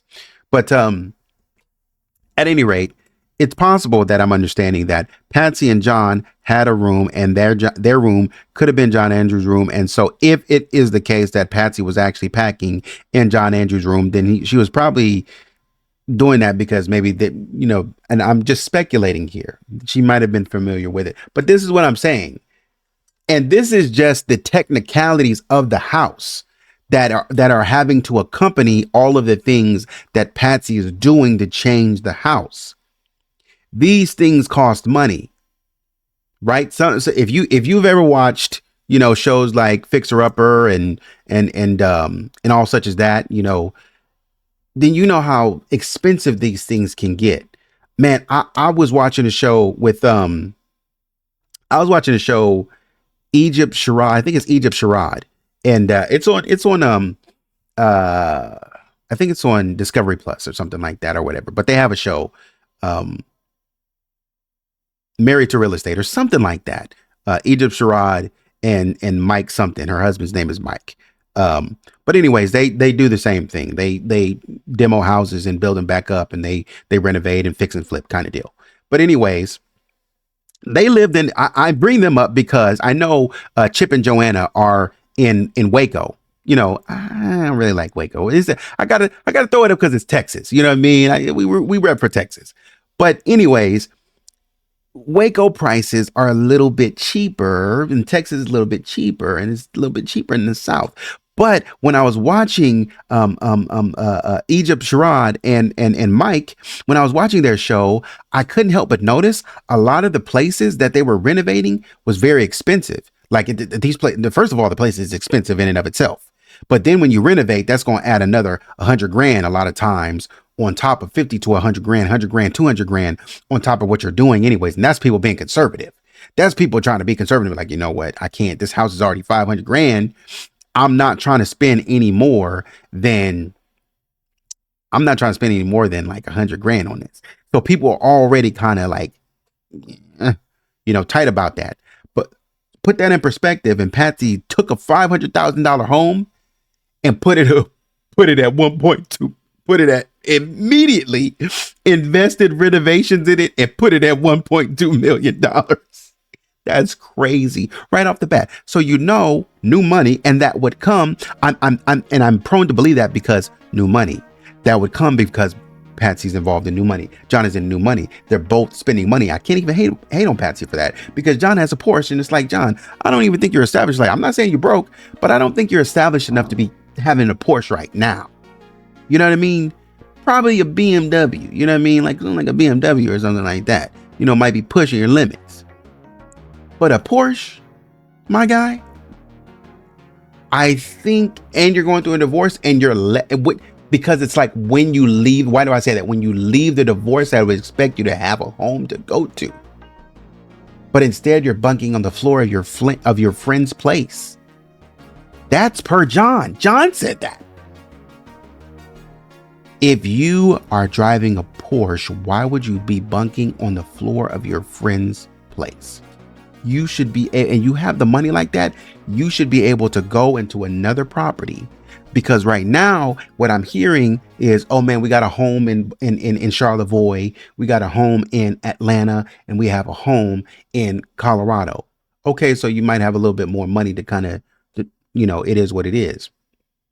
But I am kind of wondering how you handle your assets, because as we said, if you got that kind of money coming to you, are you more prone? How do you handle your assets? Are you more prone to tying up your money in illiquid assets? That's what I have to ask, because you go and buy a house where you're tying up that capital. You see what I'm saying? In Charlevoix, well, I better like it because we plan to make our way down to Charlevoix a lot. So I'm going to buy here. It tells me well, we got to keep the house in Atlanta. I'm from we both Atlanta would have been home. I guess so. I was going to say Atlanta would have been more home to John than Patsy. I think Patsy would have gone with it just because John probably wouldn't have gone with it. But, Patsy's from West Virginia. And so, but I guess they stayed in Atlanta. So if we get married in 80 and then we live in Atlanta, Patsy's coming out of college. She hasn't seen much of the world, except for, now that I'm out of school and I'm down here in Georgia and I'm staying with this guy and we get married. And so from 1980 till 1991, we're in Georgia. Okay. And so this is all I know. So at that point, it would have been John. John has a little bit more time on Patsy, being in Atlanta and stuff like that. He's a little bit more of a tie, but ultimately they both have a tie to Atlanta. So I can understand that. So they get a home in Atlanta, and then in Boulder we got to get. But it's crazy because you're going for like one of the biggest homes and one of the nicest neighborhoods in Boulder, and so you're spending an exorbitant amount of money on the Boulder home and on the Charlevoix home. So it's just like you gotta be making a lot of money. So, but are you though? Because again, as somebody said, if somebody knew John, they would have asked for $10 million. Well, why did John need his banker? Why did he need somebody to secure the money for him? That's all I'm saying. It's like you should be able. What I would have expected to hear was, okay, I secured the money, and my banker has it ready to go. This is my money. I have it ready to go, but somebody asked me for $1 million, but the fact that you said 118, that's a little bit weird, because if I need to pull 118 out, if somebody comes and says, hey, we need you to pull 118 out immediately, and I'm like, oh man, well, I can't do it. Well, then at that point, I don't want to look like I ain't got the money, So I'll just say, okay, what is within my range? Because I want to show face that I'm actually trying to pull the money out. If somebody says, hey, pull out some money, then 118. Okay, well, my bonus is there. So the 118, I'll do the 118. But that lets me know, if you speak in these terms, and that lets me know that you might not have as much money as you think. And so this would be a problem as we think. So this would be a problem. And you might have to do a little bit of robbing Peter to pay Paul. That's why you're going to have to, we're going to have to move out of this house. We're going to have to throw a force an arm and a leg to pay these lawyers off. So we're going to have to move out of this house, and we're going to have to move into something a little bit cozier. We're going to let go of this house. We're going to let go of the house in Charlevoix, and we're just going to move back to Atlanta because these lawyers are going to cost a grip. But why would you invest so much because people go to jail every day, B? People go to jail every single day because they do not have the money to pay for high-priced lawyers. As somebody said, had this been anybody else, they wouldn't have been able to pay for these lawyers, and they'd have just went to jail. I'm sure people could, of course, try to take out a loan or try to lean on family and stuff like that, or try to find some way to game the system to get these attorneys, these high-powered attorneys, to help them. I mean, Casey Anthony did it, but we see how that happened. The girl was broke. She didn't have the money. And then she slid up and got a high-powered attorney because of I think a GoFundMe or something like that, or somebody like, but anyways, but she was broke. And somehow, some way she got the support from people to do it, but she couldn't have done that by herself. But if it comes to the case that, okay, now we have to get these high powered attorneys, let me put it like this. Let me make another example.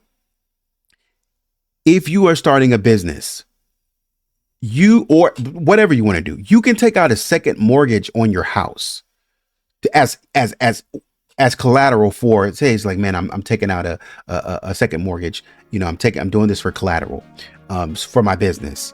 If I can't, and then that's going to add an extra note on top of that. If I can't pay this, it's like taking another loan. If I can't pay this, then that means that, you know, my house, I'm going to lose everything. I'm going to lose my house. I'm going to lose everything. But if you really believe that your business is going to succeed, some people do that. You might put your car up if you might need to get a loan or something like that. So you put your car up for collateral. And if you don't pay that loan, they come take your car, right? And you only do that. You only put up something for collateral if you believe that this is going to be the thing that can help you out. This is going to be the thing that turns around my business, or what have you. You would only go get super high powered attorneys if you thought you were in some serious trouble.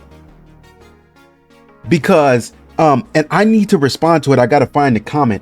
There was a gentleman, somebody, I don't know who it was. Maybe it was a young lady or something like that, who in the comments said something to the effect about, you don't seem to know much about, first of all, they started with, you know, it was a good idea for the Ramseys to lawyer up. You don't seem to know anything about much about the legal field or something like that, or whatever. The point is not whether or not it was a wise, because I already said I have no problem with you lawyering up. I have no problem with that. That's not the deal. That's not the deal. That's not the case. There's no problem with you lawyering up. That's very wise. I would agree with you. It's extremely wise for you to lawyer up. But I'm saying how you lawyer up. Are you going to pay for a $500 pay $500 to retain an attorney? You're going to pay $1,000 to retain an attorney, a one-time flat fee, right?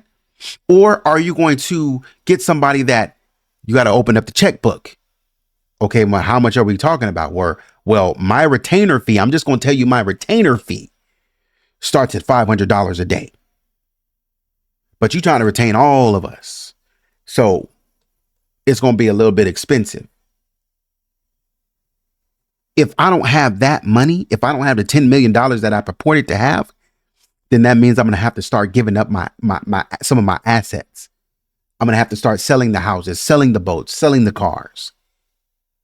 Why would you invest that much in your team when all you have to do, if the evidence is there, I don't have to go crazy on getting an attorney like that to do all this and that.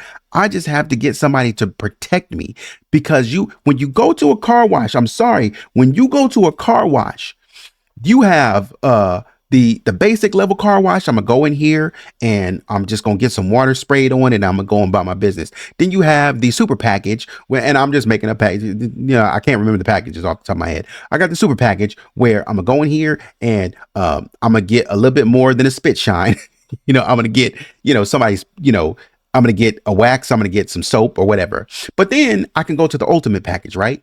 And that's gonna be a little bit more. It might be 16, 20 bucks. I'm gonna get that. I'm going to get the water. I'm going to get the soap. I'm going to get the wax. I'm going to get the undercarriage wash. When I go in, I'm going to get the tire shine. I'm going to get all of that. And that's just the automated wash. If I go to a wash, if I go to like the hand wash, you know, I might be paying somewhere upwards of $120, right? For a full-on detailed wash with somebody getting in there, you know, washing the outside of the car, then getting inside, washing the seats and vacuuming, everything that I don't want to do, right? But what am I doing that for? I'm doing that for a very specific reason. If my car is not dirty, if I don't have a problem with the inside of my car being dirty, then guess what? I don't need to pay anybody to clean out the inside of the car. I save $50 because I don't need that. Or if I just got my car washed last week and I just need to wipe the dust off of it, is really just keeping it clean for appearances. You know, it's been washed. The wax is still good. Everything. I just need to run a coat of water over it. then guess what? I'm not going to pay $50 for that. I'm just going to go through the basic wash, pay like $10 and go on about my business. Looks good as new. What my question becomes when we're asking about the level or the tier of the lawyer is, why did you go to the ultimate package wash? Oh, because they wanted to make sure, You didn't want to make sure anything. You wanted to make sure. That indicates to me that there was some dirt. That the inside of the car wasn't clean, and there's some stuff in your house, in this case, that could not only link you to the crime, but could possibly link you to the crime pretty badly. To where it's like, well, dang, bro, that's bad. Oh, this is really bad. You said it was bad, but this is really bad. You would only pay top tier for that lawyer. You would only take out a second mortgage for that kind of lawyer service. That around the clock, call you at 24/7 I need you whenever I need you kind of stuff. You call a lawyer late at night if they arrest you in the middle of the night type stuff. You would only go for that service if your house was dirty, if they could find some stuff that could directly link you back to the crime. And what would that be? What would it be that could link you back to the crime that bad? That's where I'm confused. That's all I'm saying. That's where I'm confused, because it's just like, so when you're going for these tier of lawyers, now I'll get back to the video, but when you're going for these tier of lawyers and you're doing different things, we got to ask, okay, why are you doing that? Why are you making the moves that you're making? Why are you spending the money that you're spending? Because I know y'all came here acting like y'all had money. I know you came here looking like you had money, but it's new money. And so this kind of checks out that John was like, man, she spent all my money. Got credit cards maxed out. You have credit cards maxed out. What are you doing with a credit card? Trying to build your credit? You got the money, right? Why do you need a credit card? Oh, it's a great. The only reason that you would have a credit card is because, one, I don't have the money now, but I'm going to have it later and I could just pay it back. Or two, you're just trying to build credit. Or three, you don't have the money. You're hoping you'll have the money, and you may or may not get the money later. But it's a way to kind of give yourself hope that you'll be able to pay the bill later. There was a gentleman by the name of Lance Herndon that I think they said was doing that very thing. Black guy out of ATL, guy who was an entrepreneur. And the thing about him when he died, I think I've said this before, the thing about him when he died is that he was financing the lifestyle of multiple women, but he was doing it on credit. He was buying a Porsche. He bought a Porsche, and he was doing it through like business loans and stuff like that. So it was a loan for the business, but he went and got a Porsche, right? Everything for the business, this big house, because I noticed that he was running the business out of his house. And I was like, if you got money like that, why are you running the business out of your house? That's one thing that I thought. I was like, why are you running the business out? You could just do it out of an office building. Like, office space is not that expensive for, and they have office spaces with the internet, with phones, like, and all of that will be included. And so I don't know why you need to run it here unless you're only paying for what's necessary, right? And so to keep up appearances. So and he was pushing to have some. So when the Olympics were coming into town, he was pushing to, if I understand the story, if I remember the story correctly, he was pushing to get those Olympic contracts, because it turns out he really needed those contracts, because if he couldn't get those contracts, he was going to go broke, and that was going to be the end of it. That was it. So I got to push for that. And I happen to think that maybe John was in the same position. Maybe a little bit wealthier, maybe a little bit more cash on hand, maybe a little bit more liquid. But nevertheless, still in the place to where you might be in trouble. If something big comes along, you might be in trouble. Right? And so when Patsy comes in and she's spending all this money, and John's like, golly, Spending all my money, man. I don't know how much longer I can do. Pay attention to the signs because you're showing me something. I'm telling you, man, people get mad at me, but I'm telling you, this stuff checks out. When you watch what people do and you start to watch the signs, people start to get mad about certain things and whatnot. Check what happened before that. You know, people start screaming and hollering you about stuff and you're like, wonder where that came from. And then you go check back and it's like, okay, man, this sign. Oh, because you track it back. They were stressed about this specific thing. That's all I'm saying, man. Just watch the signs. A former manager who began working for Access Graphics in 1990, even before Ramsey took control of the company, characterizes Patsy's spending as Sherman shopping Atlanta. She learned quickly that Patsy, who often planned social functions for the company, did everything on the grandest of scales. We saw the bill for this luncheon in Atlanta that Patsy had arranged, organized around the theme of Gone with the Wind, with actors playing Scarlett and Rhett, and it was over $30,000. Patsy can't get away from this acting stuff, can she? Patsy's what? 40 years old, and she's still doing this acting stuff. Still with these little themed, these acting or story themed kind of parties and stuff like that. That's what she's doing. And it's got to be on the grandest of scale. It's consistent. Theme of Gone with the Wind, with actors playing and social functions for the company, did everything on the grandest of scales. Even before Ramsey took control of the company, characterizes Patsy's spending as Sherman shopping Atlanta. She learned quickly that Patsy, who often planned social functions for the company, did everything on the grandest of scales. We saw the bill for this luncheon in Atlanta that Patsy had arranged, organized around the theme of Gone with the Wind, with actors playing Scarlett and Rhett, and it was over $30,000. We've already talked about this. We've already talked about this, and that's what I'm saying.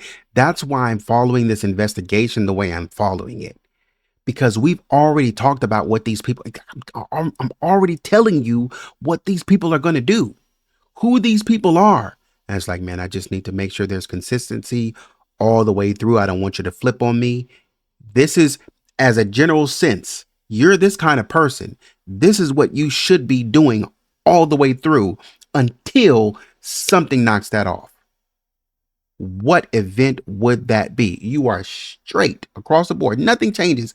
Not only do you say this about yourself, not only can we recognize that from an outside observation, but this is also what people are saying about you. So it all matches consistently through from multiple forms. We can see that you are this kind of person. And if you're this kind of person, you would do these kind of things. That's why we're tracking it this way, because Patsy's going to new money. Patsy's going to spend some money. John, new money as he is more fiscally responsible. And he's going to say, dang, man, I don't mind spending money. I just don't want to spend money every day. I don't mind spending money, but I just don't want to spend that much money all the time. And it's like Patsy doesn't have any limit to spending money. And John is mad because Patsy isn't working, but she's spending money. Number one. Number two, you're working and you're not spending money. Or you're working, you're spending you're not working, you're spending all the money, but you're spending a lot of money on nonsense. And Patsy, I'm telling you, Patsy's walking through, oh, yeah, we can get that because, John is doing this. Man, there is a point coming up in this article, if we haven't seen it, that they said, man, I just love to spend John Ramsey's money. Like that was Nidra saying something like that. Oh, God. Absolutely. That tracks. That's not a surprise. That tracks because that's who they are. They already told you from the very beginning we were broke and it would come from Nidra. Why? As we've already talked about, Nidra came from being broke. Don Paul came from being broke. They came up through the Great Depression and World War II. They were broke. Don't have no money. I came through where I had to scrap and struggle. So you know what? Now that I'm up, I'm never going back to that again. And pageants are going to be the way that I invest in my children to get my children up. And we saw that as we watched as Patsy went for scholarship after scholarship after scholarship. And guess what? I'm going to do the same thing for my daughter. We tracked it all the way through. And so Patsy crafted herself into somebody. Oh, she's a little corny, but she crafted her and John. They crafted and they said, gregarious. I'm kind of social a little bit. I'm quiet, but I'm kind of social. John's a quiet man. Why has he been social all of a sudden? Because he was over a couple things. As we went over in our analysis of John, he's over a couple things, over a couple clubs. I want to be a CEO one day. I want to be the big man on campus. I want people, and I want to go to the military. So, because my dad did it, and I want to look good. I want to follow in those footsteps. And so I want the same accolades as my dad did, but then I want to take it to the next level. Come on. Come on, talk to me. And that's what I'm saying. When we think about these things, it's going to track all the way through. Patsy and John want to be on that level. However, they might not be on that level as possible, but there's going to be some little cracks in the case. There's going to be some little cracks in the family dynamic. People going to start acting a fool a little bit. I'm not able, man, I'm going to say this and I'm going to move on. I was looking at some research. Actually, in class, we talked about it yesterday. Looking at some research on family economics, and this guy named, I think it was Gary Becker, and somebody else, man, I can't remember. It was Gary Becker and somebody else, but or maybe it was Angrist and somebody else. But they were doing some research on families and stuff like that, and in family economics and how many kids do people have and such as that, and even in spite, the money that you're making. It's like, man, which is to say that I'm making a lot of money, right? I'm making a lot of money, but there's still going to be a limit to the number of kids I have. Okay, you're making a lot of money. Can't you just go ahead and have 10 kids? It's at some point in time, because they asked us, our kids a normal good, right? Like the more money I make, the more I consume of it, right? Our kids a normal good, right? Or our kids an inferior good. Normal meaning, the more money I make, the more I buy of it, or something like that. And in this case, we're talking about inferior. The more money I make, the less I buy of that. Like, yeah, I might characterize like a normal good as something like, I might think of it this way, and it's certainly not all encompassing. But if I'm thinking about a normal good, I might say, man, a normal good for me is like, man, I'm buying steak or something like that. And I buy a little bit of steak. I got so much money. I got my income, and I allocate only so much money towards steak. And the steak is a big staple in my household. We love steak. But if my income goes up, you should expect to see what we might see when we look at a bundle of goods that people buy on an average basis. You might see them buy more steak. Why? Because now I have more money to buy more of the things that I want. Inferiorly, though, if steak is not something that or let's say hot dogs. If hot dogs are something that I'd use to get by, guess what?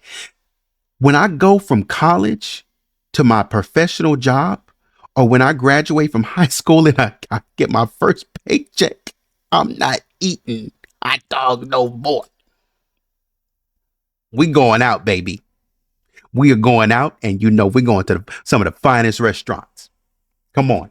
When you got your promotion to manager, said, babe, we gonna celebrate. We went up about $5,000. They paid me a little bit more. I'm not eating hot dogs though. That's just something that's not coming back in this household. You know what I mean? And so you went and you said, okay, we not eating hot dogs no more. I don't mind spaghetti, but we ain't gonna be doing too much spaghetti anymore. What we gonna do, we might do a little crab, you know what I'm saying? We might do a little seafood boil, Pizza's okay, but the pizza that we order changes. We move from Papa John, little Papa John, little Pizza Hut, you know what I'm saying? Whatever. But we might move into a little, but that's a little cheaper. It's a little expensive, but a little cheaper. But we might move into a little bit more mom and pop shop, a little bit more brick oven, you know what I'm saying? Something a little bit more authentic. better taste, better quality ingredients that we might move into, because Papa John's or Pizza Hut, I know certainly for me, was more inferior. So I stopped buying that, right? And I moved into something else. And getting back to my point, I'm sorry, getting back to my point, when we think about kids and whatever money that you make, we're only going to a certain level in which we have a certain amount of kids, right? I'm still going because I don't have enough time to allocate to all these kids. Stick with me. I'm about to close it right here, and I'm gonna move on. I'm sorry I'm taking so long, but I have to express this point to you. When I'm dealing with the number of kids that I have, and economically speaking, I have all the money in the world that I need. Money is not an issue, but time is.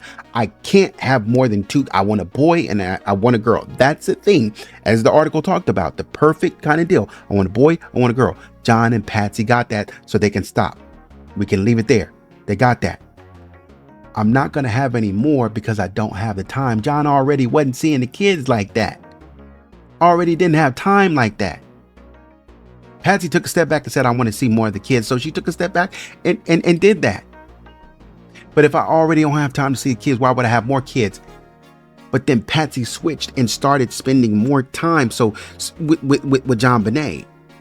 So when we're thinking about the family dynamic and how all of this comes into play, and all the stressors and the tensions that go in, that factor in, spending a lot of money, trying to keep up a lifestyle, trying to buy more houses, trying to live, and I'm trying to live it. I gotta make, every time Patsy spends more money, I gotta make more money. So it's like I shouldn't be living paycheck to paycheck, but I am living to paycheck because Patsy just keeps spending all the money. It wouldn't have mattered had Patsy worked anyway, because she would have spent that money and more. That's just how she sees money. And that's all I'm saying. So when we talk about, okay, what about the kids though? What about spending time with the kids? Well, I'll spend time with JonBenet. We're going to go shopping. Well, what about Burke though? Right? Because before it was just you and Burke, but now it's you and JonBenet. Who is like looking for Burke? And so because I don't have enough time anymore, even though I don't work, John is already gone. So he's out of picture for both kids a lot of times. But Patsy's only here to spend time with both kids. But when I put JonBenet in the pageant world, and guess what? How do we know that JonBenet pulled a lot of the time? Well, Patsy had to have help with the pageant stuff, because Nidra and Pam, according to Pam, they would come down and they would pour into JonBenet and help JonBenet get ready for shows. I think Pam was saying that, yeah, man, we would sit down and we would, kind of do nails and stuff like that. We would do all of that. Why? Because JonBenet takes up a lot of time. And guess what? I don't have a lot of time. Somebody got to, and if I don't have a lot of time, somebody got to understand. Have you ever written somebody an email and they don't respond back for weeks, months? Because everything else, if you're in academia, you know what I'm talking about. You write a professor an email and they don't get back to you, and you're not in their class or anything, they don't get back to you for months, if ever. And you talk to them, they will tell you straight up, I just got too many things. I'm getting too many emails. I have to pick and choose what emails I respond to. That's what I'm saying. That's Patsy.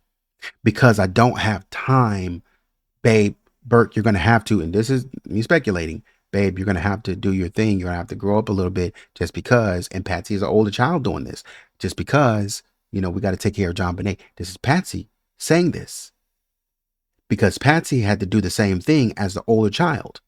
So older child to older child, you might have to grow up a little bit, because Patsy, all the younger sisters looked up to Patsy.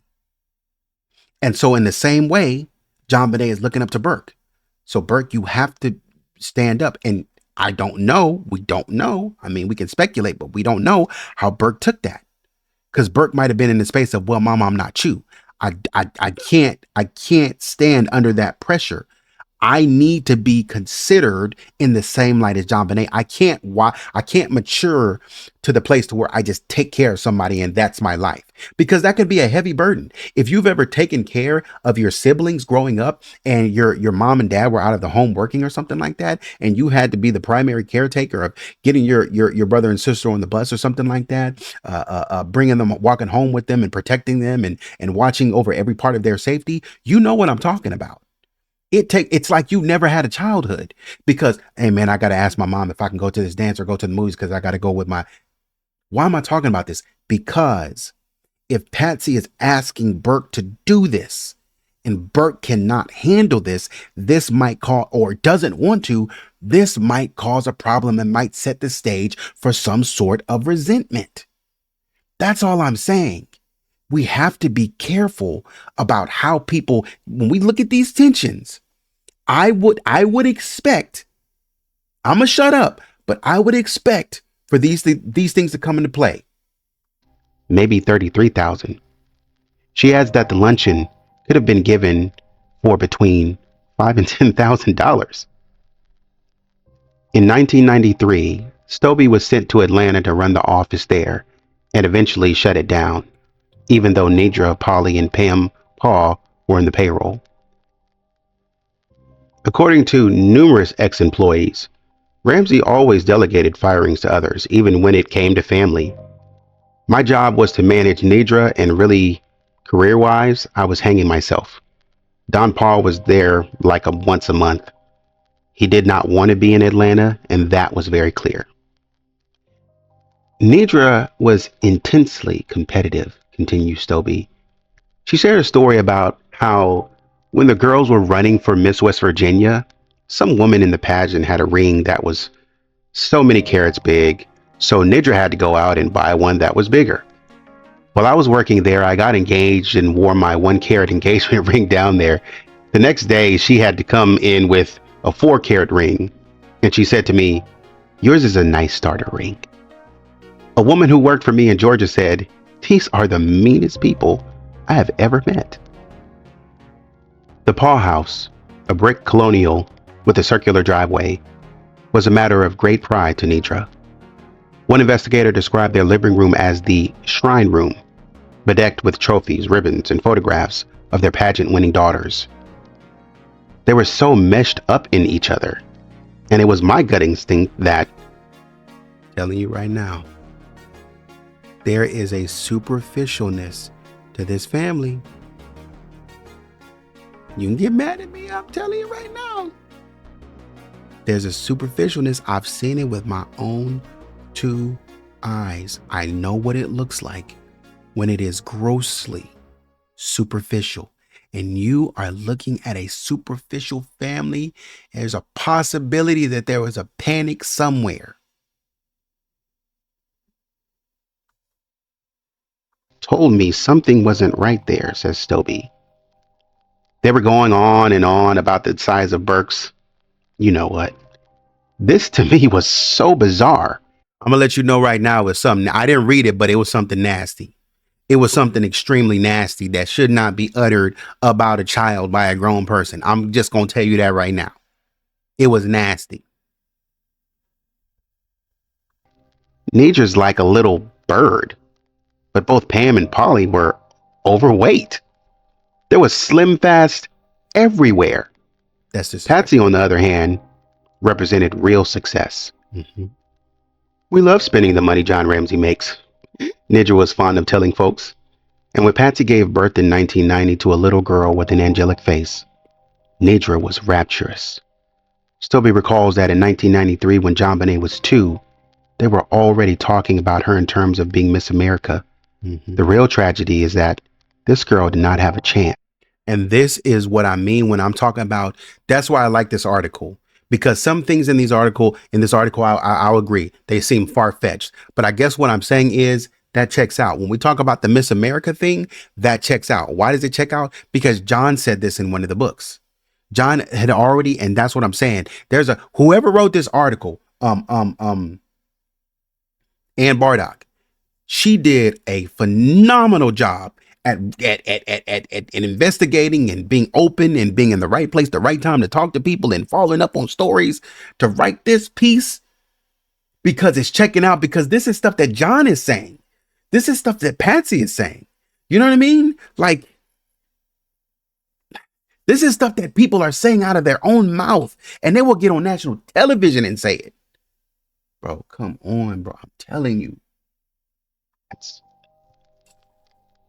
For all her dreamy looks, JonBenet, a combination of John and Bennett, Ramsey's middle name, was not an easy child. They would talk about how incorrigible she was, says Stobie. And at the same time, the she's so cute, she's going to be Miss America thing. What wasn't discussed was the fact that JonBenet was a chronic bedwetter. Linda Hoffman Pugh, the Ramseys' housekeeper, told police that the only housework Patsy Ramsey ever did was to change and wash JonBenet's sheets every day. You know, they said incorrigible. And that kind of, you know, she was a child, man. You know what I mean? Like she's a kid, you know. I've never had kids, so I don't know how to, you know, I don't know how to take that. I wonder, well, if you're saying that she's incorrigible and then you're following that up with she was a chronic, so incorrigible and chronic, and you're saying that she's a bedwetter, so she does it all the time, so that's where people would probably get the idea that she snapped. Now, I believe Patsy would have been upset, but if Linda Hoffman is the one changing the sheets, then Patsy would know, but she would put it out of her mind. She would ignore it. This is why that might be important, because if Linda Hoffman is going to take care of that, I'm going to put it out of my mind. A lot of people have said this about Burke, and they've said, well, maybe Burke had a mental condition. That's not been verified. So, I mean, I can't follow up on something that's not been verified. So I don't know. I can't say that, and I can't state that for a fact. But some people have said that. I will, and this is just speculation. I'm not saying anything is true. I'm not saying that's true. But if that is the case, and JonBenet was, let's just put on JonBenet being incorrigible, right? And being this chronic bedwetter, and then us passing this off to Linda Hoffman to take care of it to where I don't pay attention to it. Is it possible then that there are some things that John and Patsy Ramsey were, their way of taking care of certain things was to ignore it? That's what I want to know. Is your way of taking care of some things that are not supposed to be high class? I guess I should say, you know, this, you know, even let's just look at JonBenet. Let's leave Burke out of it. Let's just say if we're talking about JonBenet and JonBenet is a chronic bedwetter, I don't want my, if I'm this type of person to where I can't admit that I'm not perfect and everything has to look good, I might say, let Linda take care of it, but nobody is to know about this. If somebody finds out about it, I might be like, oh girl, you know, if Susan were to find out about it, oh girl, you know, we would try all we could, but she's incorrigible. That means like, I can't get you to stop. But that makes me concerned. And I haven't checked up on this theory because I'm trying to find consistency for it in terms of Burke, where they were saying that Burke had smeared feces and all over the room, and he was still smearing it. And when I look through the transcripts of stuff, you know, Patsy doesn't admit to that. And I would assume that John wouldn't admit to that either if I were to look through transcripts and stuff like that. When we looked at some of the crime scene videos, I couldn't see it. You know what I mean? And I can't find where that story came from, so I can't really follow too much. I can't follow up on that too much. But I guess if we were to think and speculate that was possibly there, I guess what I would say about that is, if it was the case that Burke was having these issues, it would not be far-fetched, I don't think, because I'm not saying he does. I'm just saying if he did, it wouldn't be too hard to speculate. Because if this article is to be believed and JonBenet has bedwetting issues, and then at some point in time, for whatever reason, Burke had bedwetting issues, then that would track, and we would have to really start looking at, as some of you have pointed out, really start looking at Patsy's handling of some of these things that may be considered social malfunctions, right? Because kids are supposed to be potty trained by the time they're like 2, something like that. If anything, correct me if I'm wrong, and I know there are cases outside of the, outside of the average, you know what I mean, that are, somebody is, way older and they have their own journey. So I'm not saying that every kid needs to be potty trained by 2 or 3 or what have you. But what I'm saying is, in most cases, or in a lot of cases, kids are, potty trained and they're good to go very young.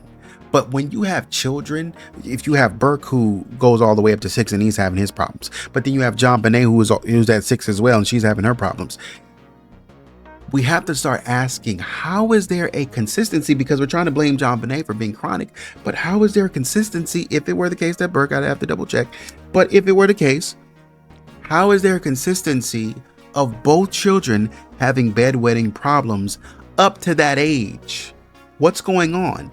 That would mean that there is some way, shape, or form that, and because if looking at the house, and I understand it's like, oh man, 2 days ago this house was clean, but that house was dirty. You know what I mean?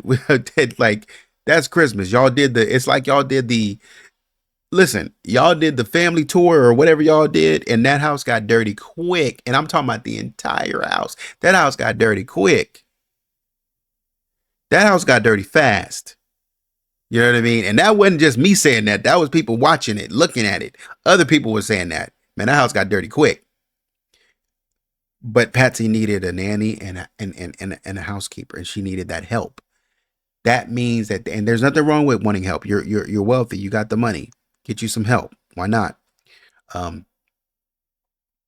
Creating jobs in the economy. Absolutely. Nothing wrong with that. But I guess what I'm saying is,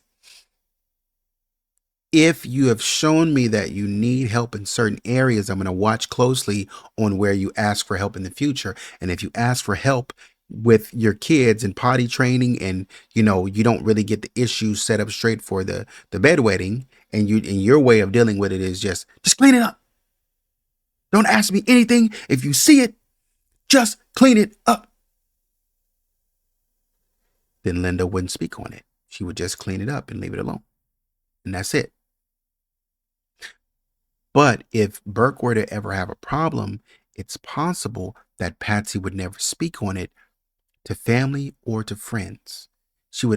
Patsy is like the person who will only speak on things if she really trusts you. And when she speaks on them, she is very ashamed. She is very embarrassed. And she's probably likely to break down crying, because it's like, I didn't see this for myself, because Patsy has put so much pressure on herself growing up to be perfect, to be right, in line, aligned perfectly with everything she needs to do. I am the oldest. I am the provider. I can't let, these bad things happen. I'm supposed to have model citizen kids, right? So you would never hear about Burke having any issues on a grand scale. But that's not something any parent, I think, would go around talking to, unless you're just that kind of parent who doesn't care, but Patsy especially would not go around saying, well, Burke is struggling with this, and especially JonBenet. That would not be something that they would do. You see what I'm saying? So that is a huge concern of mine, that we might not have heard about it because it may have been swept under the rug, and there may have been misdiagnoses or no diagnosis at all in certain cases. So we may not get certain answers, or certain answers may be hard to come by. We might have to make some inferences on certain things, because certain things may not have been, especially in 96 or in the 90s, or even go back to the 80s, with the 87 and maybe even 93, 94, when some things might have been an issue that you didn't know, because it's embarrassing for me to go to the doctor and say, I'm having this issue within my family, and I'm not saying it's true. I'm just speculating here. So I'm just saying, so don't take my words and run and be like, oh, well, you said, and so there's this thing. I'm not saying that. I don't have any proof for it. And that's what I'm saying. But what I'm saying is, if it were the case, then it's possible that this is an avoidant way. This is avoidant. This is how Patsy avoids.